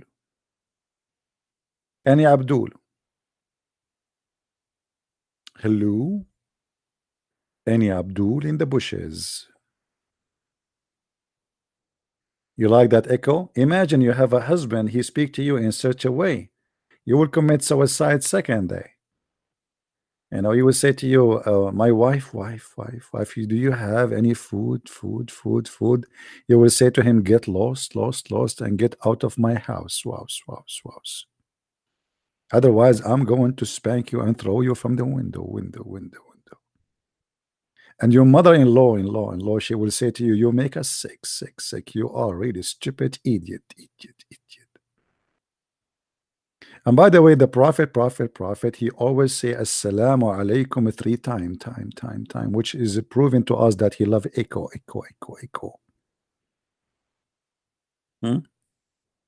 Have you ever heard of somebody enter a place and he say Assalamu alaikum 3 times? Isn't it enough to say once? Assalamu alaikum. The people, they say alaikum assalam, Prophet. And then he said again, Assalamu alaikum. They say, okay, alaikum assalam, Prophet. And then he said, Assalamu alaikum. I mean, I'm so happy it was only 3 times, only not 99 times. Actually, there's an Arabian guy from my country. Once, the first time we have a movie theater, he decided to go to the theater, the movie, to see the movie. But you know, we have a tradition to say Assalamu alaikum. So by the time he finished saying Assalamu alaikum, shaking hands, the movie was over, which is very beautiful. You know, we cannot enter a place without shaking hands with everybody and say Assalamu alaikum. And he entered the movie theater, it's full of people. We have to shake hands. Assalamu alaikum, Assalamu alaikum, Assalamu alaikum, Assalamu alaikum. Everybody is saying to the idiot, sit down, man. We want to watch the movie. Assalamu alaikum, Assalamu alaikum, Assalamu alaikum, Assalamu alaikum.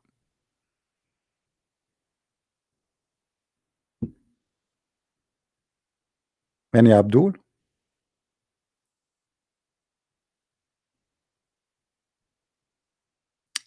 Hijab. Actually, the hijab came. Yeah, the hijab is a must, but it was not really to cover the hair. The hijab was to cover the ass and the breast. Maybe second time you can remind me and we can talk about that. Because remember, the hijab came after Umar ibn Khattab was spying at the ass of the wife of Muhammad, Sauda bint Dham'a. May Allah protect her ass.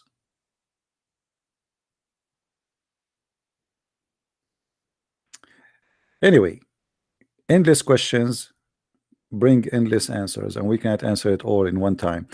I hope that next time we will have more Muslims calling and more Muslims will leave Islam.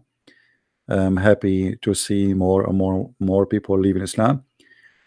Supposedly, by the way, there is a gentleman, his name the Apostate Prophet. I do not know really the person, but I saw his videos. He contacted me and he said he want to do it in like he invited me to be in his like interview, but I'm not sure. I think it's going to be in the 7th this month, so in 4 days from now maybe. So if he confirm it, that's mean we will be doing that with him, just to let you know. And anyway, we welcome everybody to join us and everybody to be part of our mission and what we do. Shabir Ali will call me in 10 minutes. My friend, Shabir Ali will never call me in 10 centuries. You want to bet? Not 10 minutes, not 10 years, not even 10 centuries. The funny, the Muslims cannot find me. They say, what is a Christian Prince? We want to call him. What is he? We challenge him to debate us. It's very funny. I mean, I'm here and I am here almost like how many hours a day I'm here live? There's nobody actually do what I do. People, they do like once a week or etc. You know, I am here like in the same day. I do 2 podcasts sometime, or even sometime 3 times, and not for 5 minutes or 20 minutes. I do it for hours. Like how many hours now we are here? How many hours? So yet they cannot find me and they cannot call me. Actually, there's a Muslim, he says to me, why you debate only stupid Muslims, as if there is a smart Muslim. And by the way, when you say why you debate only stupid Muslims and you are a Muslim, you just admitted that there's no smart Muslims, because you tell me why only stupid Muslims are there according to you. What about you be the smart one who to call me and prove me wrong?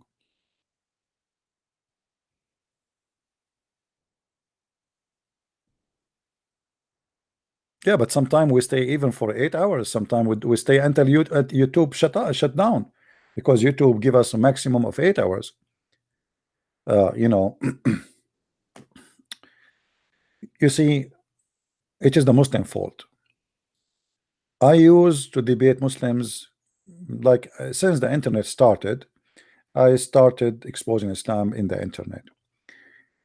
And then the internet getting more advanced, and then we have a program called Hear Me, which is like a voice chat, but for sure not like now. I mean, it was very basic, but at least we can talk.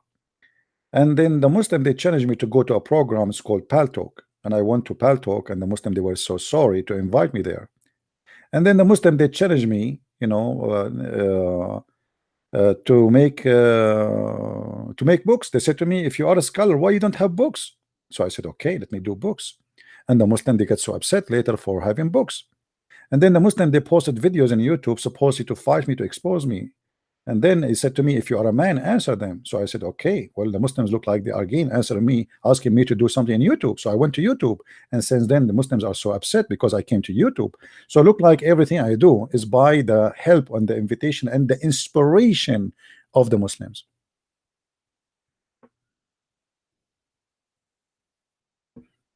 No, I was not a Muslim, my friend. I'm too smart to be a Muslim for a second.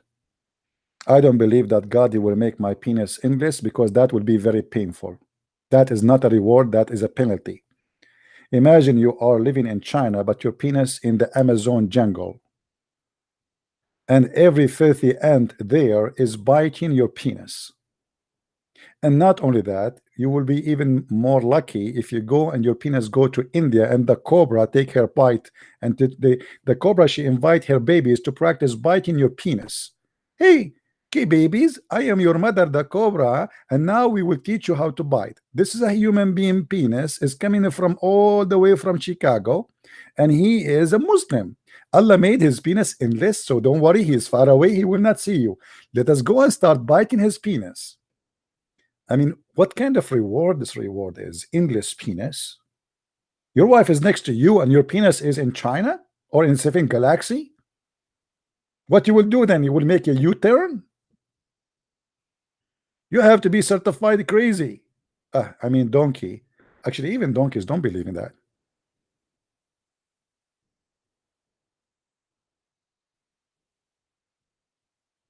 And Muhammad, to cover his madness, because he said endless penis, he said, okay, and the vagina fit for that. What the heck? What do you mean the vagina fit for that? Yeah, because if the penis is endless, we have to make a vagina fit for that. But let me explain to you how stupid the idea is. You know, I'm very good in art, right? You know me, I'm an artist. I mean, what I can do. Art is I cannot resist being an artist. So this is Abdul. This is brother Abdul. Excuse me, I'm not speaking dirty, I'm speaking religion now, even though the topic is dirty.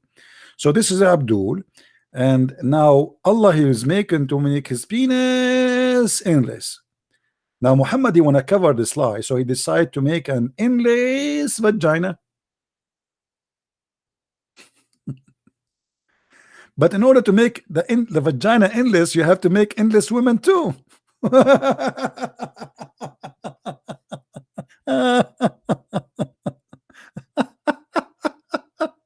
What a stupid religion. I want to convert to Islam. This is science, my friend. This must be true. Unbelievable. This is so beautiful. Endless vagina and endless penis. And not only that, the Muslim man, he will have how many years, guys, who remember how many years orgasm? How many years orgasm? Who remember? 70 years orgasm. 70 years orgasm. So I go to visit Shabir Ali. I knock at the door. Shabir Ali like he's coming. So I come next year. Shabir Ali still coming. I come 10 years after. Shabir Ali still coming. I come 20 years after. Shabir Ali still coming. I come to Zakir Naik 50 years after. He's still coming. 60 years after. He's coming. Still coming. 69 years after. He's still coming. 70 years. He just done. Praise be to Allah.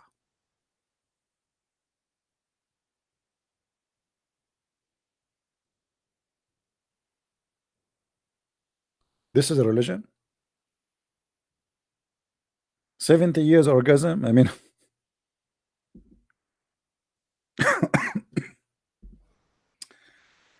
oh boy. If you want to learn, by the way, more about the stupidity of, like, especially sexuality in Islam, I made 2 books.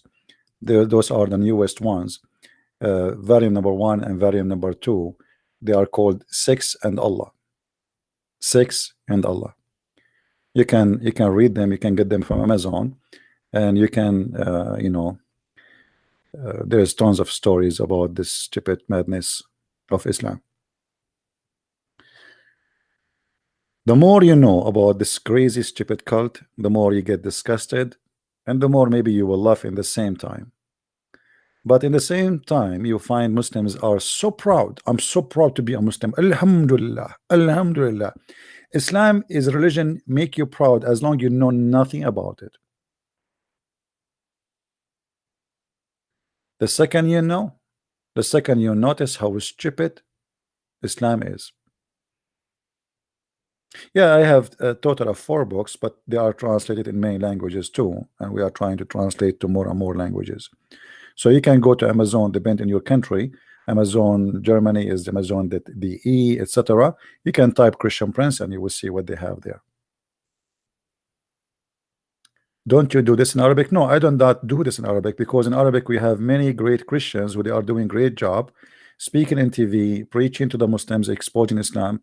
So really they don't need me. I felt that I have a duty to speak to those people who don't have access to the Arabic language.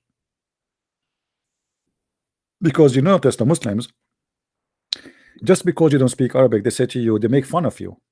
If you notice that when this kid hijab making mockery of David Wood because he doesn't speak Arabic, but he cannot do that with me, he will be humiliated immediately. So they always say to you, you do not understand Islam because you don't speak Arabic. And this is why they avoid me. One of the reasons they avoid me that I speak Arabic, which is a major reason. The additional major reason, my knowledge is beyond their prophet knowledge. I have answers for the Quran. Their prophet himself have no answer to it.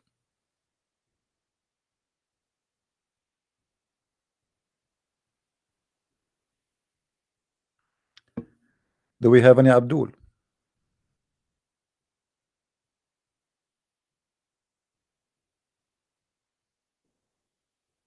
No, actually, I'm really happy that this debate happened between David Wood and hijab. In the beginning, I was upset actually because they were humiliating, they were making mockery of David Wood, and he was very nice.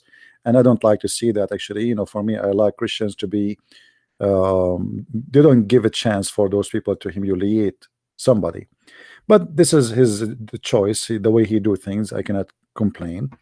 But for me, the debate was a very big win for us because hijab, he destroyed Islam. If we go over the debate, we will find that he gave us. This is why he will never get close to me, because now not only he knew I have answers for everything and I can get him busted, I can use everything he said in the debate against him, which is very shameful.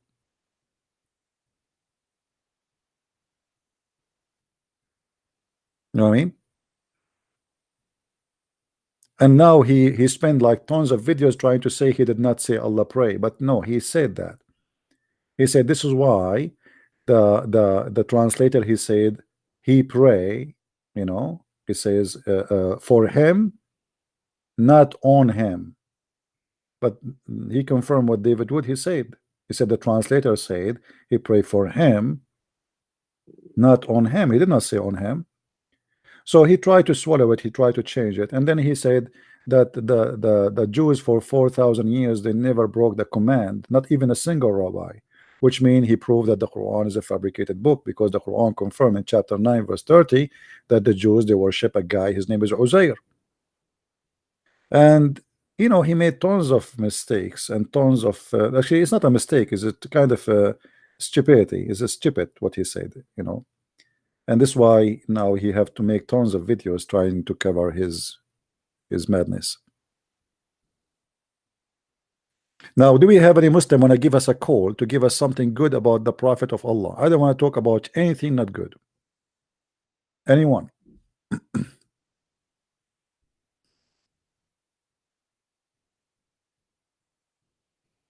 Any Muslim?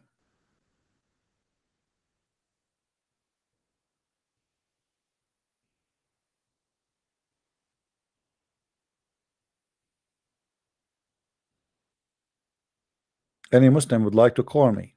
Mayday, Mayday. A Muslim is needed.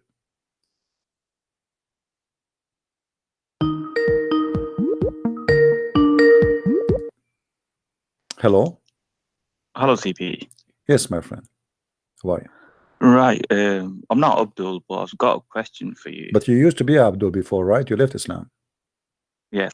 Okay. Right. Yeah. Okay. Right, How it feel that to be Abdul no more? It's pathetic being Abdul, trust me. Okay. Right. My question is about Quran 68 verse 13. Okay. If you can just explain that and tell us the background story about it. Maybe we should talk about this verse to give it more time. You know, like it will take some time to talk about this, because this chapter here is kind of complicated, because it's not only one chapter, it's not one story. There's many stories connected to this. But if we go to the chapter of 68, verse number 13, we will find the following, just to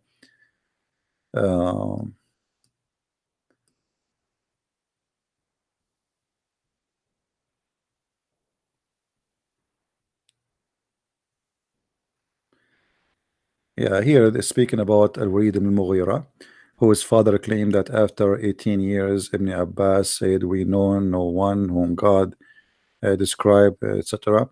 Well, you know, I prefer if we talk about this we give it like a whole maybe a whole video just for it, and I will try to make it short, and I will not take call, because the story here actually exposed many things about Muhammad and his cult.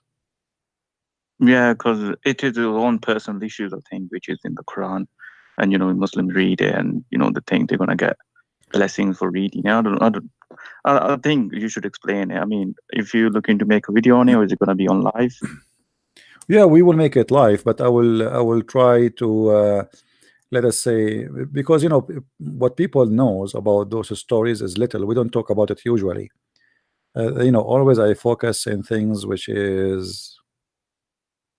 This is like for somebody wanna study, let us say, more than just knowing Islam is stupid. It's just to go deeper. You know what I mean?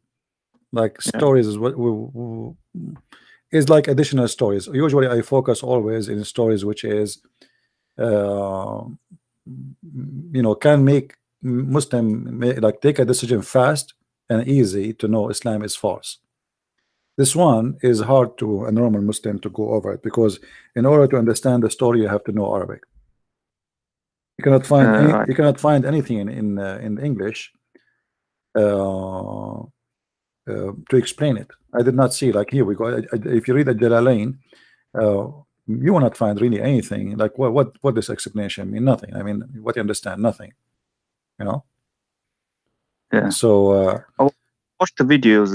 I mean, there is a mullah from India. He explained it, and he explains, the Walid bin Mughira, he was a bastard, and this is what actually Provenance is. Yeah, actually, the one who you see, the Shia and the Sunni, they expose each other in those issues. So when they speak about Al-Walid ibn Mughira, actually I believe Al-Walid ibn Mughira, somehow he was someone special to Muhammad too, and there is something fishy about this person. However, when the verse came and you ask the Muslim, this is about what? Most of the Muslim scholars, they agree that this is about Al-Walid ibn Mughira, which is going to make a big problem for the Muslims. Maybe we can, as I said, maybe we can make a special story about it. Now the Muslims, by the way, when you talk about this issue, they will say to you that those stories about Al-Walid ibn Mughira is fabricated. And remember, Al-Walid ibn Mughira supposedly is most of the hadith says that he is the one who drank the blood of Muhammad. And Muhammad, he said to him that you will not enter hell, right?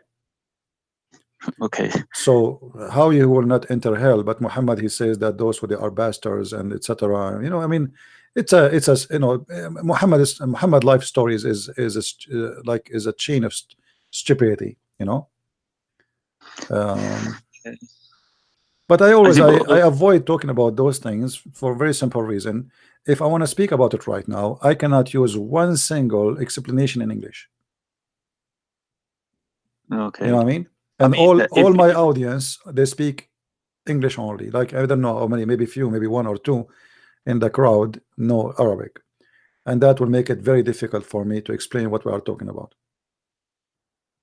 Okay, so the word, whatever word is used in verse 13, I think is the name or something.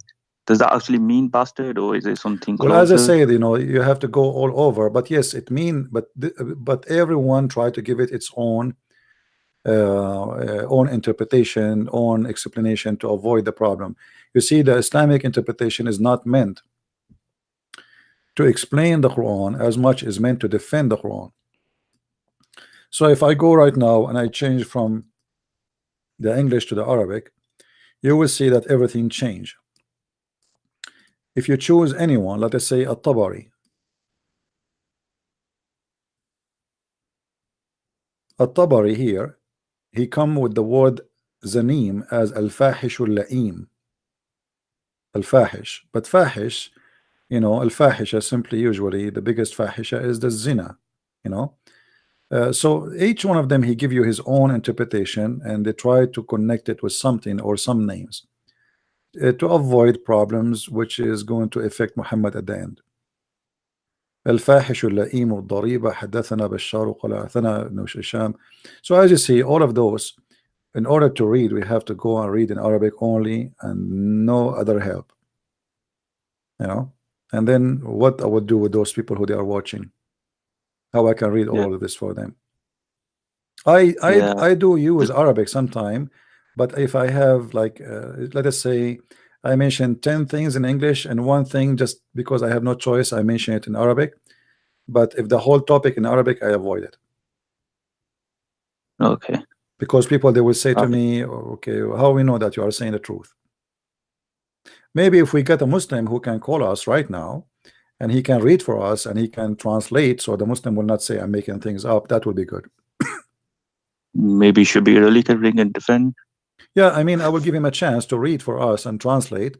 This way they cannot say I am making things up and this is not what it's meant. Fair enough. Yeah. Right, Sifi, thank you for answering my call. You're welcome. Welcome, my friend. Thank you. And the issue is the Muslims always, when you get them busted, if you remember the guy the guy who he claimed that he is the friend of Zakir Naik. First he said to me, read for me from Qatada. We showed him Qatada, and then we got him busted from there, and then he called me again. He said the one you showed me before, it was not Qatada, but the fact it was.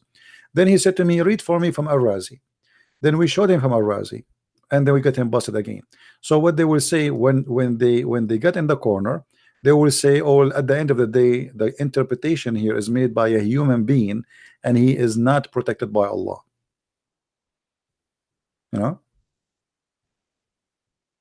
Is not. So when they want, the interpretation is good. When they want, they reject the interpretation as they wish.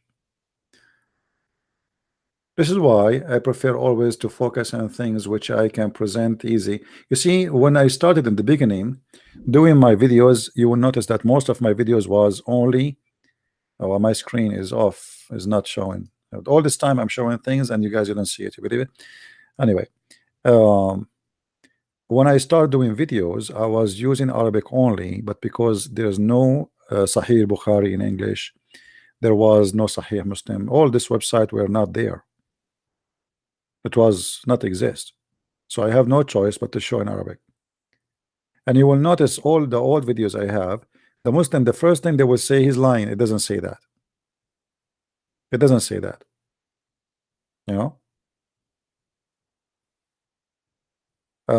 This is why I focus always on things which is in English. I cannot find anything here to prove our point in English, really. Even if you go to Ibn Kathir, Ibn Kathir in English, if you remember the story of satanic verses, everything in the satanic verses interpretation in Arabic of Ibn Kathir is gone in English, which means the translator, he took all the embarrassing stuff from the Arabic script and he did not translate into English. For this is a very hypocrite cult, which they always try to fabricate and lie and cover up. They don't translate. I never saw anyone translate the Quran or give interpretation for the Quran in English. They try to fabricate. They change. You see, even if you go and read the translation for the Quran, any verse, you will find every translation give you something totally different from the other one. As an example, like when the Quran speak about Mary, that the one who protected her vagina, I did not see one translation saying the word vagina.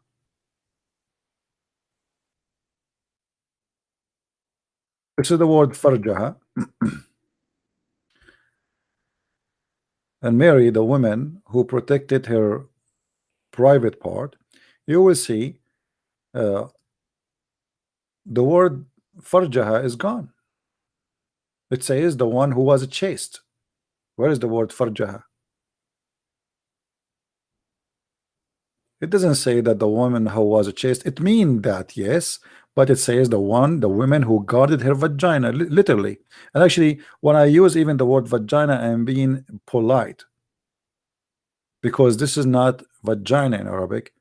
In English, this is the word that starts with P, and you know what I'm talking about.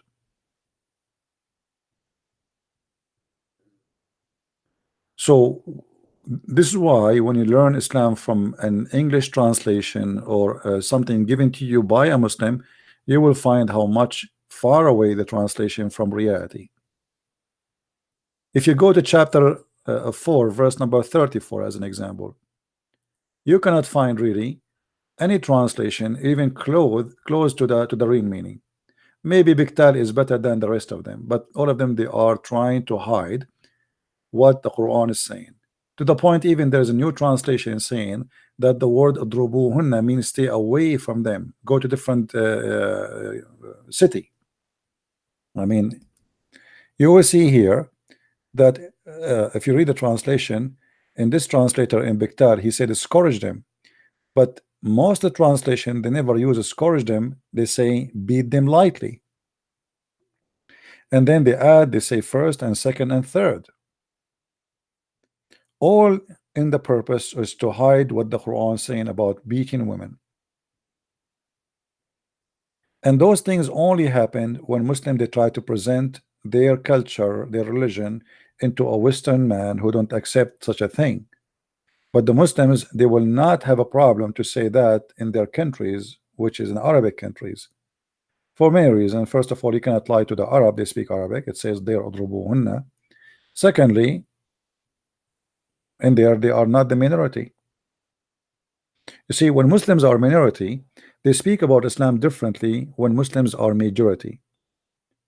And if the Muslim today, they are the most powerful nation on earth, they will not say, oh, the Quran doesn't say that. They will say, yes, the Quran says that. This is why you see when a Muslim, he speak in a land which is controlled by Muslims, he is not ashamed. He say, yes, we have to beat them. There is a sermon made in Qatar, the one a friend to the West supposedly, which is the biggest terrorist country in the earth. It is the money back of terrorism. You will see the Imam in the official government TV speaking about beating the women, how to beat the women.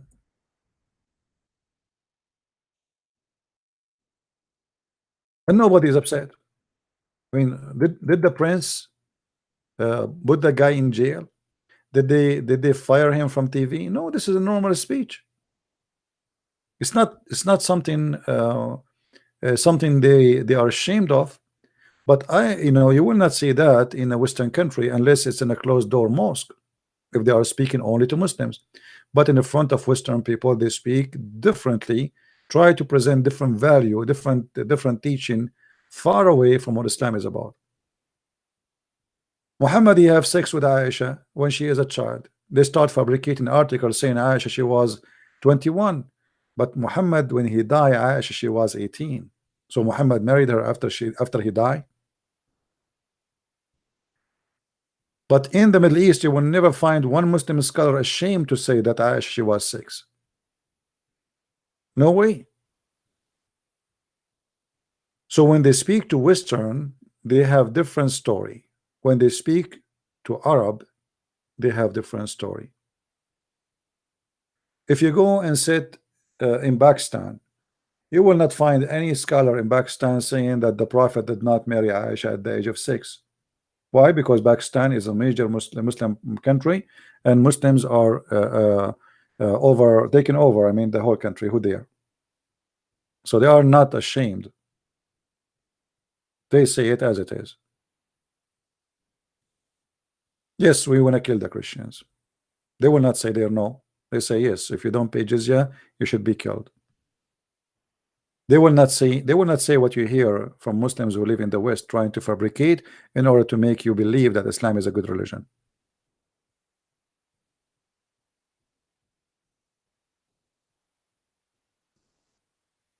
Any Muslim?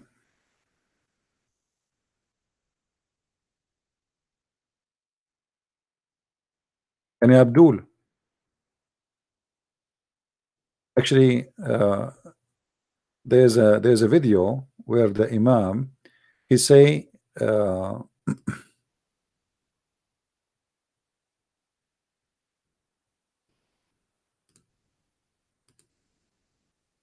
trying to find it, where he said that when you buy a car, don't they give you a manual with it? The Quran is the manual for women, and there's 3 kinds of women, and some of them, they cannot do anything without beating them. I'm trying to find the video, you know. If somebody have it for the Imam from Qatar, you can post it, please.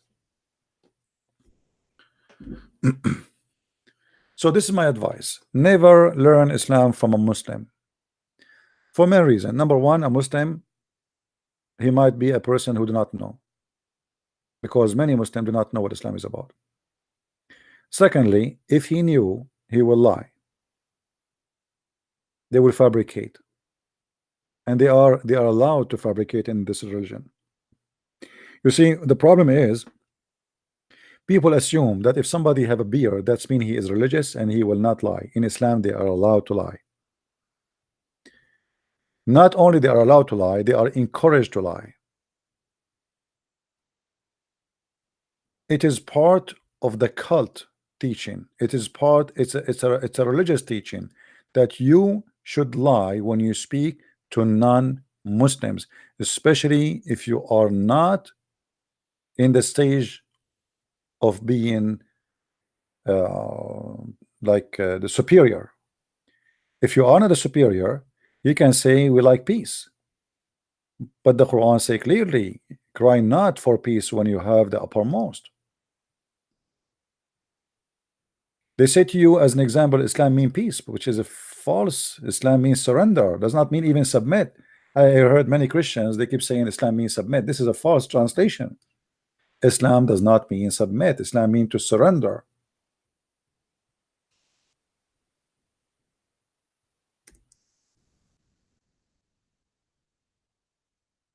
If we go in the Quran, we will find the following.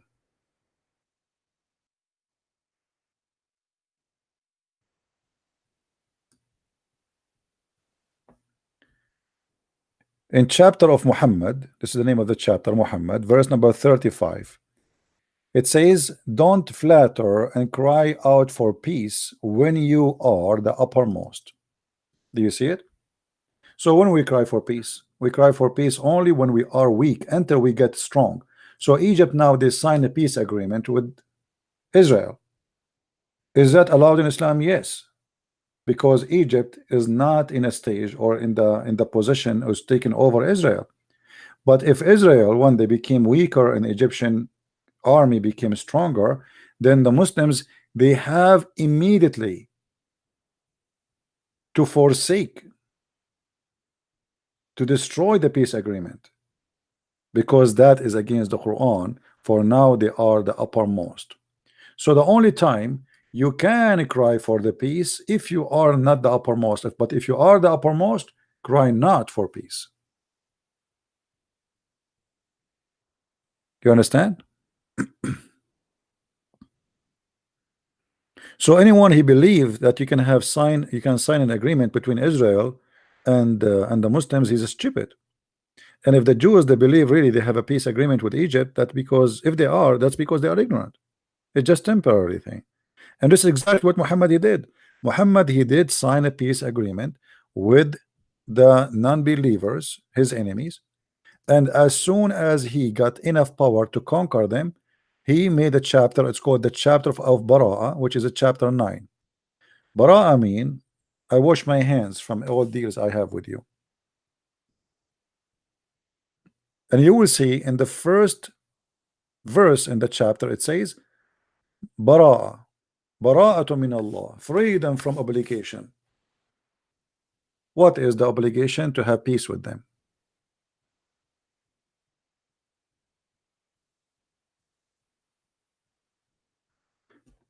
If the Muslim today, they have the power of America, all of you will be burned alive. So thank God, actually once a Saudi prince, he said to me, and this is a real prince, he said to me, thanks to Allah that we don't have the power of Russia or America. At that time I was just a kid. I said to him, why? He said, we will burn the whole world. What are you talking about?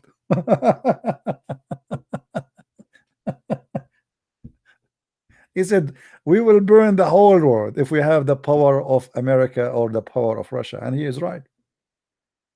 At that time I was young. I don't know, like I was thinking why he's saying that. I mean, shouldn't a person be like, he liked to have such a power?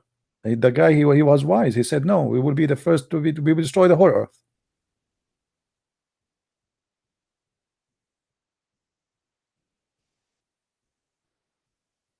Because after the Muslims, they destroy the non-Muslims. What would they would do with the Muslims? The Muslims will start killing each other. The Sunni are divided, the Shia are divided. The Sunni, they want to kill the Shia they want to kill the Shia they want to kill Shia. And the Sunni, they have many sects, and the Duruz and the Ahmadiyya. So they will the whole earth will be burning, even if there is no nuke. Right now, as we speak, the Muslim Sunni, they are fighting in Syria, killing each other. Both are Sunni, and both they call each other kuffar. You know, Muhammad himself, he established the rule of destruction for his own religion, and I'm very thankful for him actually for doing that. Muhammad, he allowed the Muslims to kill each other. And because of the verses he made in the Quran,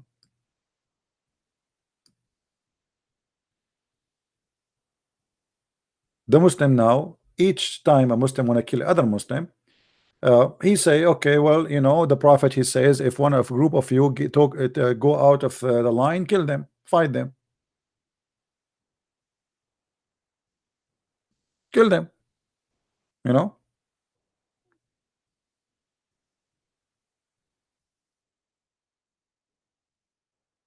And this is very, very like legal in Islam. It's not like you know, like this is why some naive people like you know, James White, he said how ISIS can be Muslims if they are killing Muslims, but you do not know that the Quran says you can kill Muslims. Who said they cannot? Muhammad himself, he said it clearly, and Abu Bakr, he killed many Muslims. Thousands of Muslims, not 1 and 2 and 3. Aisha herself, she killed tons of Muslims. Aisha herself, she took an army to kill Ali himself, Ali, and the children of Ali. The Caliphate, the Sunni Caliphate, are the one who killed the family of Muhammad actually. The Muslims themselves, they killed Uthman, and all the Caliphate, almost most of them, they killed by Muslims. So since when you say to me how ISIS can be Muslims if they are killing Muslims?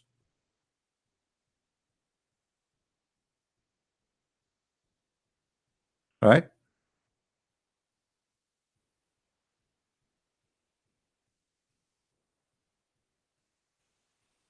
Do we have any Abdul?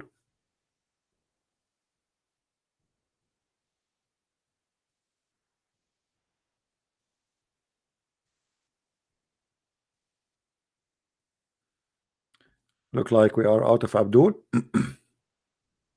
So many Indonesian. I love you people from Indonesia. I'm really happy to have you. I pray to the Lord that he will support you and he will give you His love and His peace and His mercy and His protection. And I pray that people of Indonesia, they will come to Christ by tons of millions and maybe hundreds of millions. The Lord, my friend, He is there, and He will never leave Himself without witnesses. Don't worry about discrimination. I am from a country where Christians are discriminated, and that make us better Christians, does not make us bad Christians. That does not make us lousy ones. So the discrimination is the same as good as fire to the steel. There's iron and there's a steel, and discrimination will make you the steel, my friend. So you will be the front edge, the sword of the truth, not the sword of violence, and you will be a winner, and you are victorious. If you go and read the stories of all the disciples of Jesus, you will find that they lived nothing but under discrimination. Not even one of them enjoy freedom. They've been killed, they've been captured, they've been crucified upside down, they cut their heads, they cut their hands, they feed them to the animals. They did everything you can imagine. But yet they are the best of us. They were not weak, and they were not fake Christians.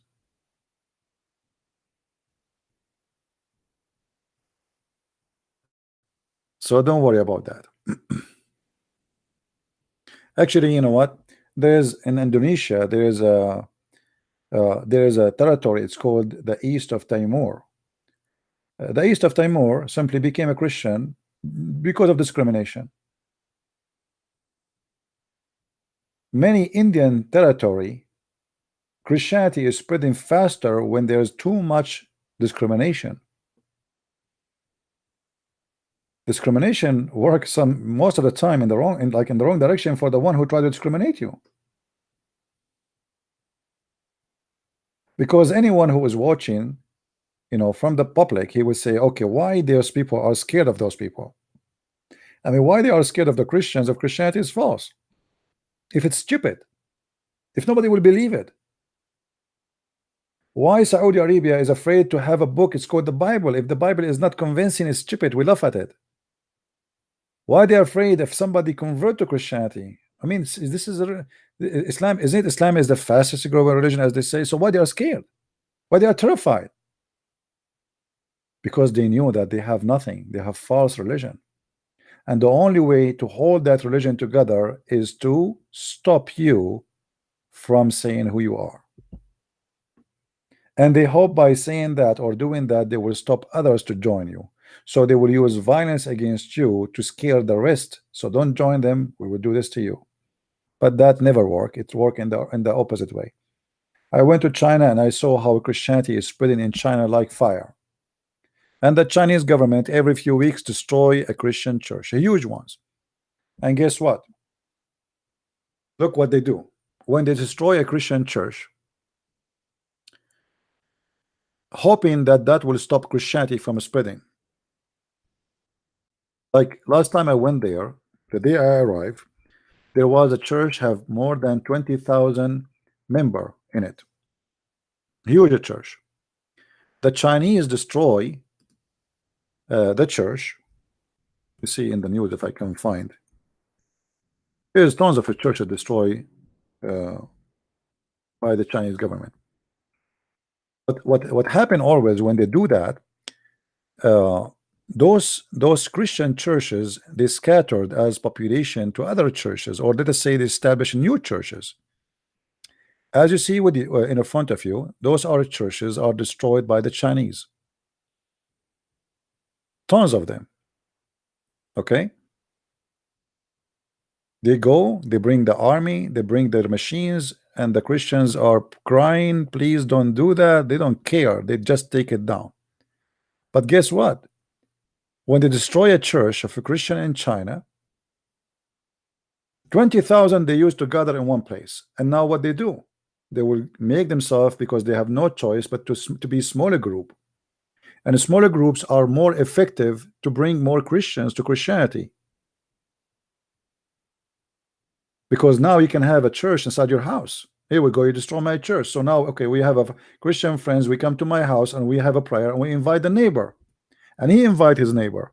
And now instead of having a church of 20,000, the 20,000 they bring, it's like the 5 fish, the fish, you know, the miracle of the fish. The fish multiply 2,000 of fish. So they hope by destroying the church they can stop Christianity. But Christianity, China, I say to you, China is the coming giant Christian country, and nobody can stop that. It is the biggest Christian country in the world. Soon is going to be. People are converting to Christ in China as never before. You cannot even imagine it. When I crossed the, you know, the in the customs, the guy, he said to me, are you Christian? I said yes. He said to me, are you here to teach the gospel? You know, I said to him, well, if you allowed me, I will. I did not lie, you know. So it looked like he did not understood that. Yes, you know, I said to him, if you allowed me, yes, you know. And but I was saying, yes, I would do that, you know, if you allowed me, I will. Which means if you as a person, you like me to preach the gospel for you, I will. So they are aware of anyone who come from abroad that he is coming to teach the gospel. But they do not need me there. Actually, I wasn't there to teach the gospel. I was there trying to share Islam with the Christians, to teach them about the cult of Islam. And you know, wonderful believers, wonderful people. I confirm to you that China is the coming Christian country. Is going to be the biggest ever you can imagine. I will not be surprised if China in 50 years from now turn from communism. Actually, there's nothing communist about China. I don't know how many of you been in China. Who of you been in China before? Anyone of you been in China before? There's nothing. There's nothing communist there. There's millionaires there more than America. I saw Porsche. I saw fancy cars. The name is communist, but there's nothing communist in it. There's poor people, yes, but there's very, very filthy rich people there too. So like for me, I thought when we say China as a communist, it's communist, that's it. But China is different kind of communists. They have different the communist there is like the government is a business. So like you run a department, the employees of this department, they make money from the department. It's not a normal government.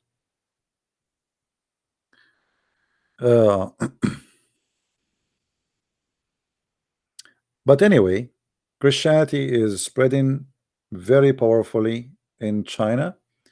And the funny too, in China, if you go to China, you will see that the Chinese government, they force any church, even the one who they give them license after a hard time, that you have to put the Chinese flag in the top of the church. You know, if you don't do that, you know, you will be in trouble.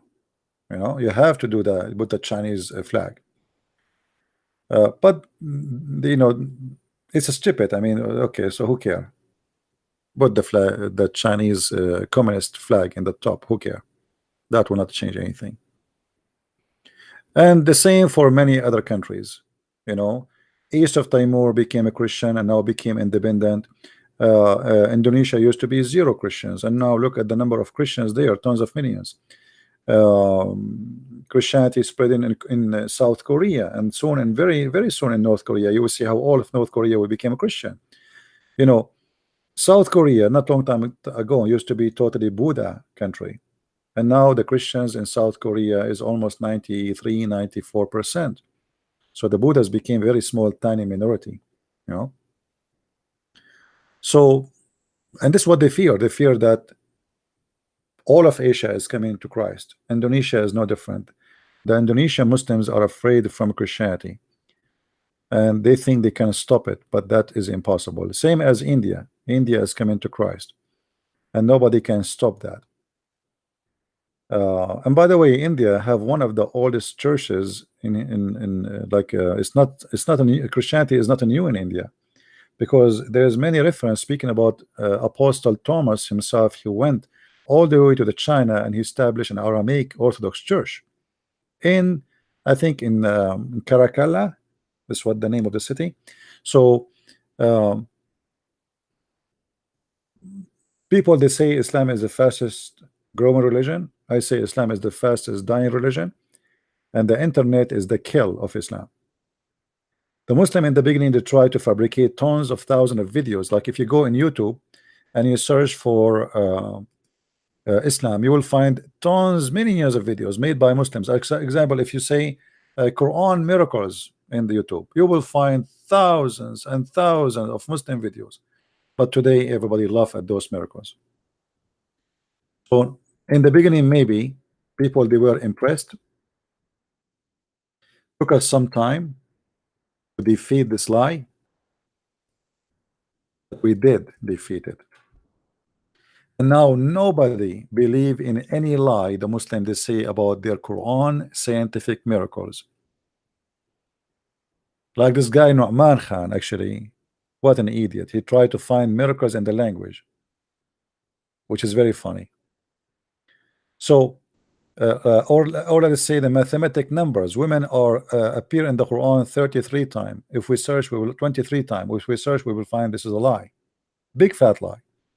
So you can defeat everything they say easy, and when you defeat it, the Muslim themselves, they will be ashamed.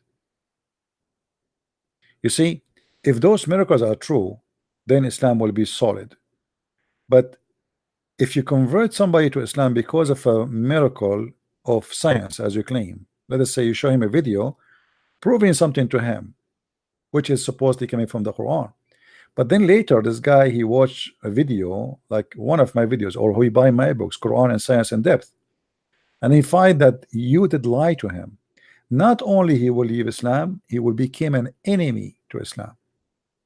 So the false miracles of the Quran, scientific miracles, now it's fire back at Islam itself, because people, they start noticing that everything they've been told is a big fat lie and there's no truth in it. Look how many, look, endless, just type the miracle of the Quran, look, endless, but not a single one is truthful. And here we go. How many hours I am on air? I challenge any Muslim right now to call me and choose one scientific miracle in the Quran and challenge me to debunk it right now, right here. Like Shabir Ali, miracle of number 19 in the Quran.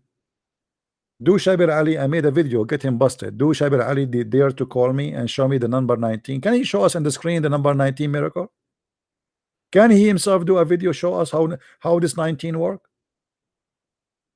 They cannot. All those miracles is based on one thing, that you do not know Arabic and we can fool you and we can lie to you.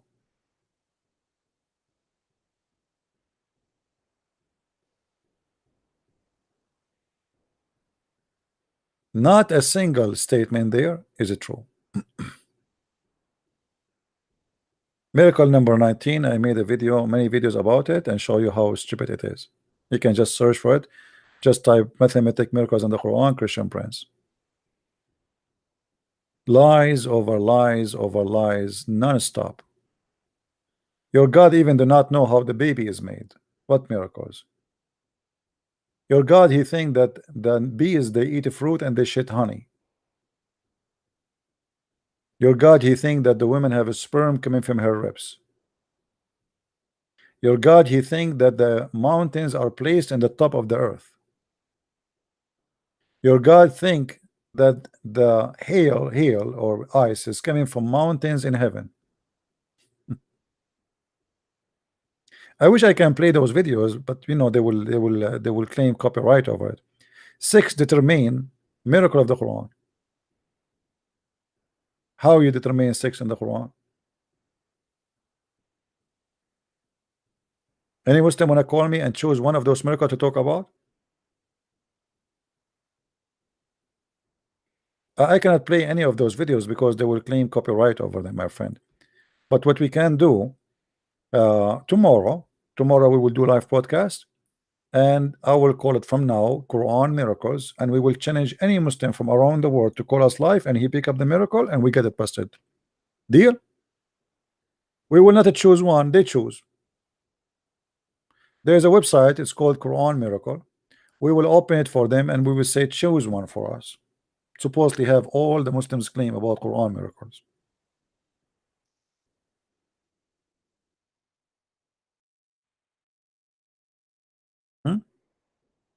Like this one here, Quran Miracle.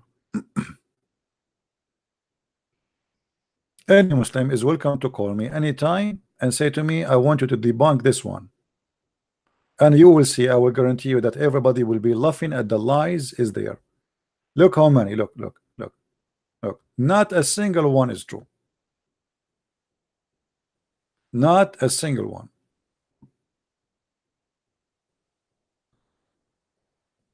Do you see how many?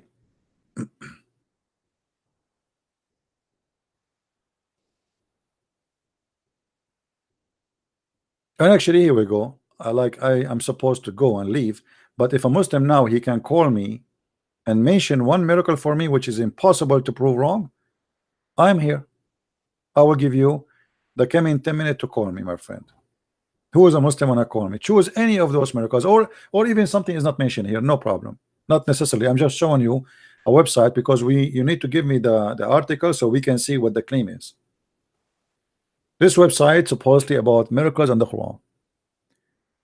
Not only it is not a true, it is a stupid, and you will die laughing at the what is science to be the opposite.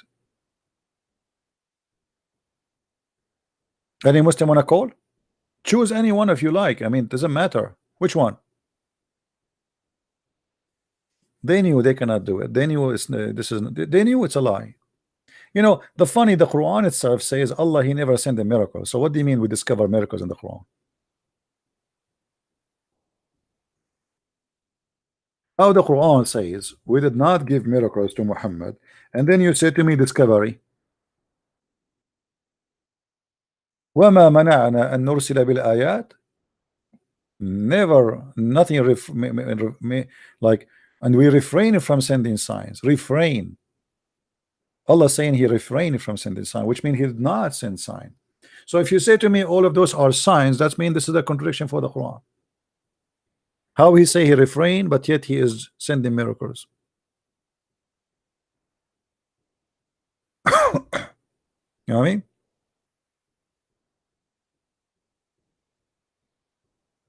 Do we have any Abdul want to tell us about any miracle here?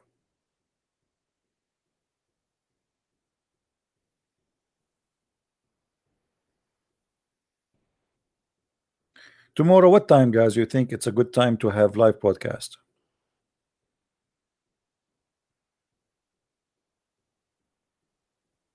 Should we do it earlier? I think tomorrow I will do it earlier because today we did it late. What do you think?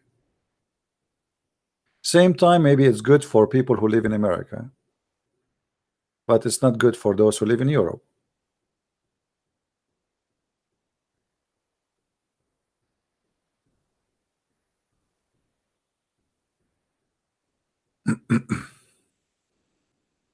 Yeah, well, we will see. Let us see what the Lord will inspire me. You know, we will see. But anyway, be sure that you have your own subscribe to the channel, so you will be notified, and maybe in a few hours I will decide when I'm going to do the broadcast. And tomorrow we will talk about the miracles of the Quran. All right, and I will not choose a topic. The Muslim, they can call me and they say, okay, I challenge you.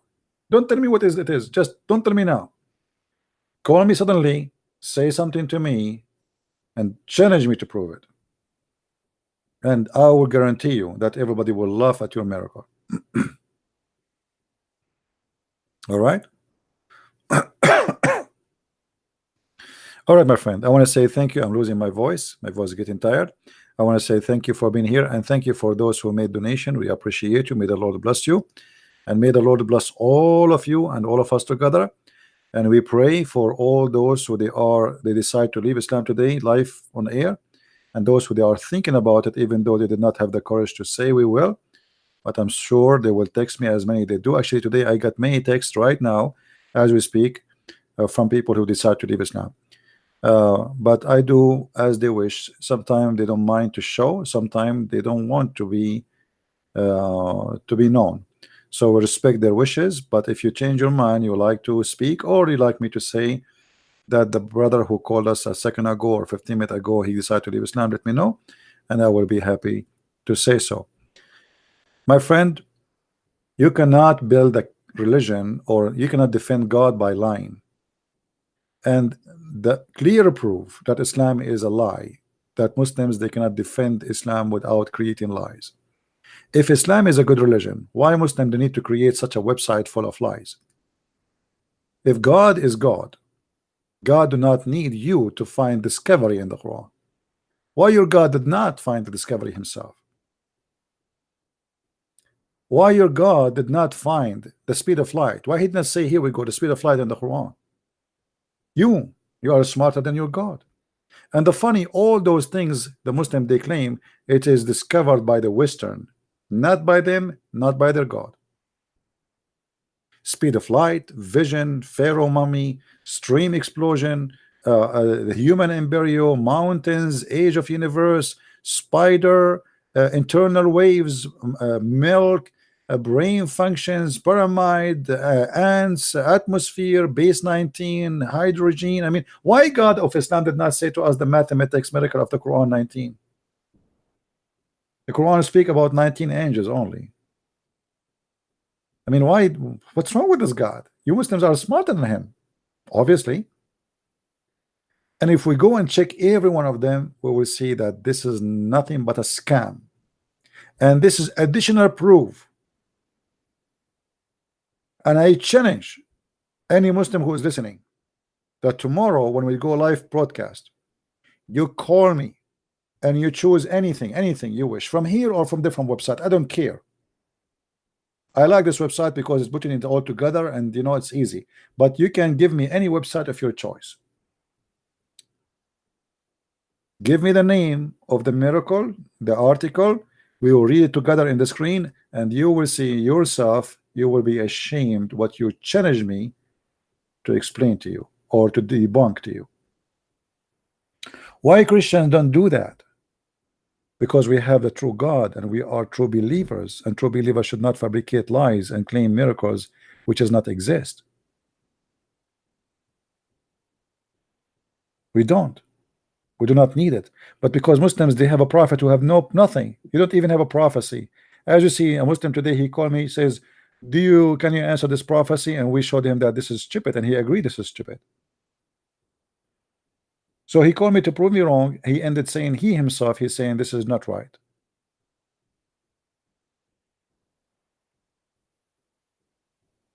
Only false God, he need false people to prove him to be true God by false stories. True God will not accept false stories to be the proof of his existence. For false cannot make you truth. Since when we can prove that God is true by lying about him or about what he said? And what that will make us, what kind of people we are, what kind of followers we are. And this is again an additional confirmation that Islam is from the devil. Because if Islam is from the true God, why the Muslims they lie about miracles in the Quran? So tomorrow, guys, I promise you this will be our topic. And please invite all your Muslim friends. Say to them, call Christian Prince. Choose for him the miracle of your choice, which you think nobody can debunk. And let us love together. All right? May the Lord bless you. I thank you for being here. And until we see you tomorrow again, Christ is Lord and Islam is false. And see you soon again. Bye-bye and take care. Thank you.